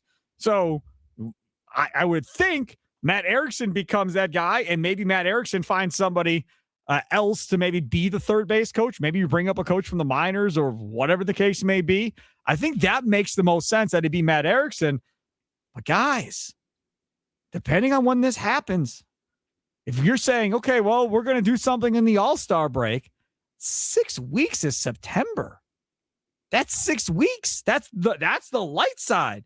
Well, the wrong side of that, 12 weeks, he misses the rest of the season. I mean, but if you can give Pat Murphy a scooter, get him in the clubhouse on a wheelchair, he's going to be out there on a scooter or on a wheelchair, man. He's going to figure it out. So again, you have to understand, we are talking about, and I'm not questioning this man's pain tolerance, trust me. But I'm just saying, like, some of this is going to be pain tolerance level of what you can deal with to be out there for 3 hours. If he can get through, maybe 3 weeks, though, he can feel pretty good and maybe get back out there as soon as possible. Very optimistic. But he's a tough guy, man. And he's also an older guy, too. Uh-huh. So that also leads you to wondering, like, what that process is going to be. Maybe like. more reason for him to want to get back out there. If he's an older guy and maybe there's not a whole lot of career left for him moving forward, Man, you want to get as many options whether, as you can. Stop. I'm not questioning whether or not the man wants to be out there to manage his team. Of course he wants to be out there to manage his team. I'm just saying, from knowing people that have had knee replacements and had hip replacements, it can be nightmare type deals trying to recover. And some people you talk to, and it's like, yeah, no problem. It was smooth sailing. No issues, and they're good. Other people you talk to, and it's months later, and they're still struggling with the replacement that gets done. Like, that's just scary stuff. And you just don't want to look back at this thing and go, oh, my God, this thing fell apart at the end because you didn't have your manager to be that guy really at the end. And then, do you bring in somebody from the outside? Like, if you go back and you remember when they fired Nedley, Yost, and he was gone, what did they do? Dale Slam was a guy. Okay, you're the guy. He hires Robin Yount to come in and be his bench coach, and him and Yount wrote it out. But that was the last couple of weeks of the season. We're talking about 2.5 months potentially plus postseason going forward, and best case scenario is 6 weeks. So that's up to the trade deadline, then acclimating in new players to the clubhouse with somebody that's not the manager. Is that what Christian Yelich and Brandon Woodruff are around for, to be those leaders and help acclimate those guys to that culture, which they've done a pretty good job of so far? Fair enough. I'm just saying. Me, I get nervous and worried about everything. This is just something else to add to my stress list. Something else to add to it. That'll do it for Wisconsin Sports Daily. My thanks to Tim Dillard, Brewers TV analyst and insider back in the 2 o'clock hour. He was awesome talking about Vaughn playing third base. Keith Tozer, commissioner of the MASL, talked a lot about the World Cup and USA Soccer in the 3 o'clock hour. And then Nick Cattles from the Lockdown Podcast Network there in the last segment. So Wisconsin Sports Daily, live from the Wisconsin Sports Radio Network studios, powered by the Potawatomi Sportsbook. Coming up next, it's Wisconsin Sports Wrap-Up with a big old hunk of love. Tommy Wirtz gets you the best of the day straight ahead. Have a good night, Wisconsin. Toodles.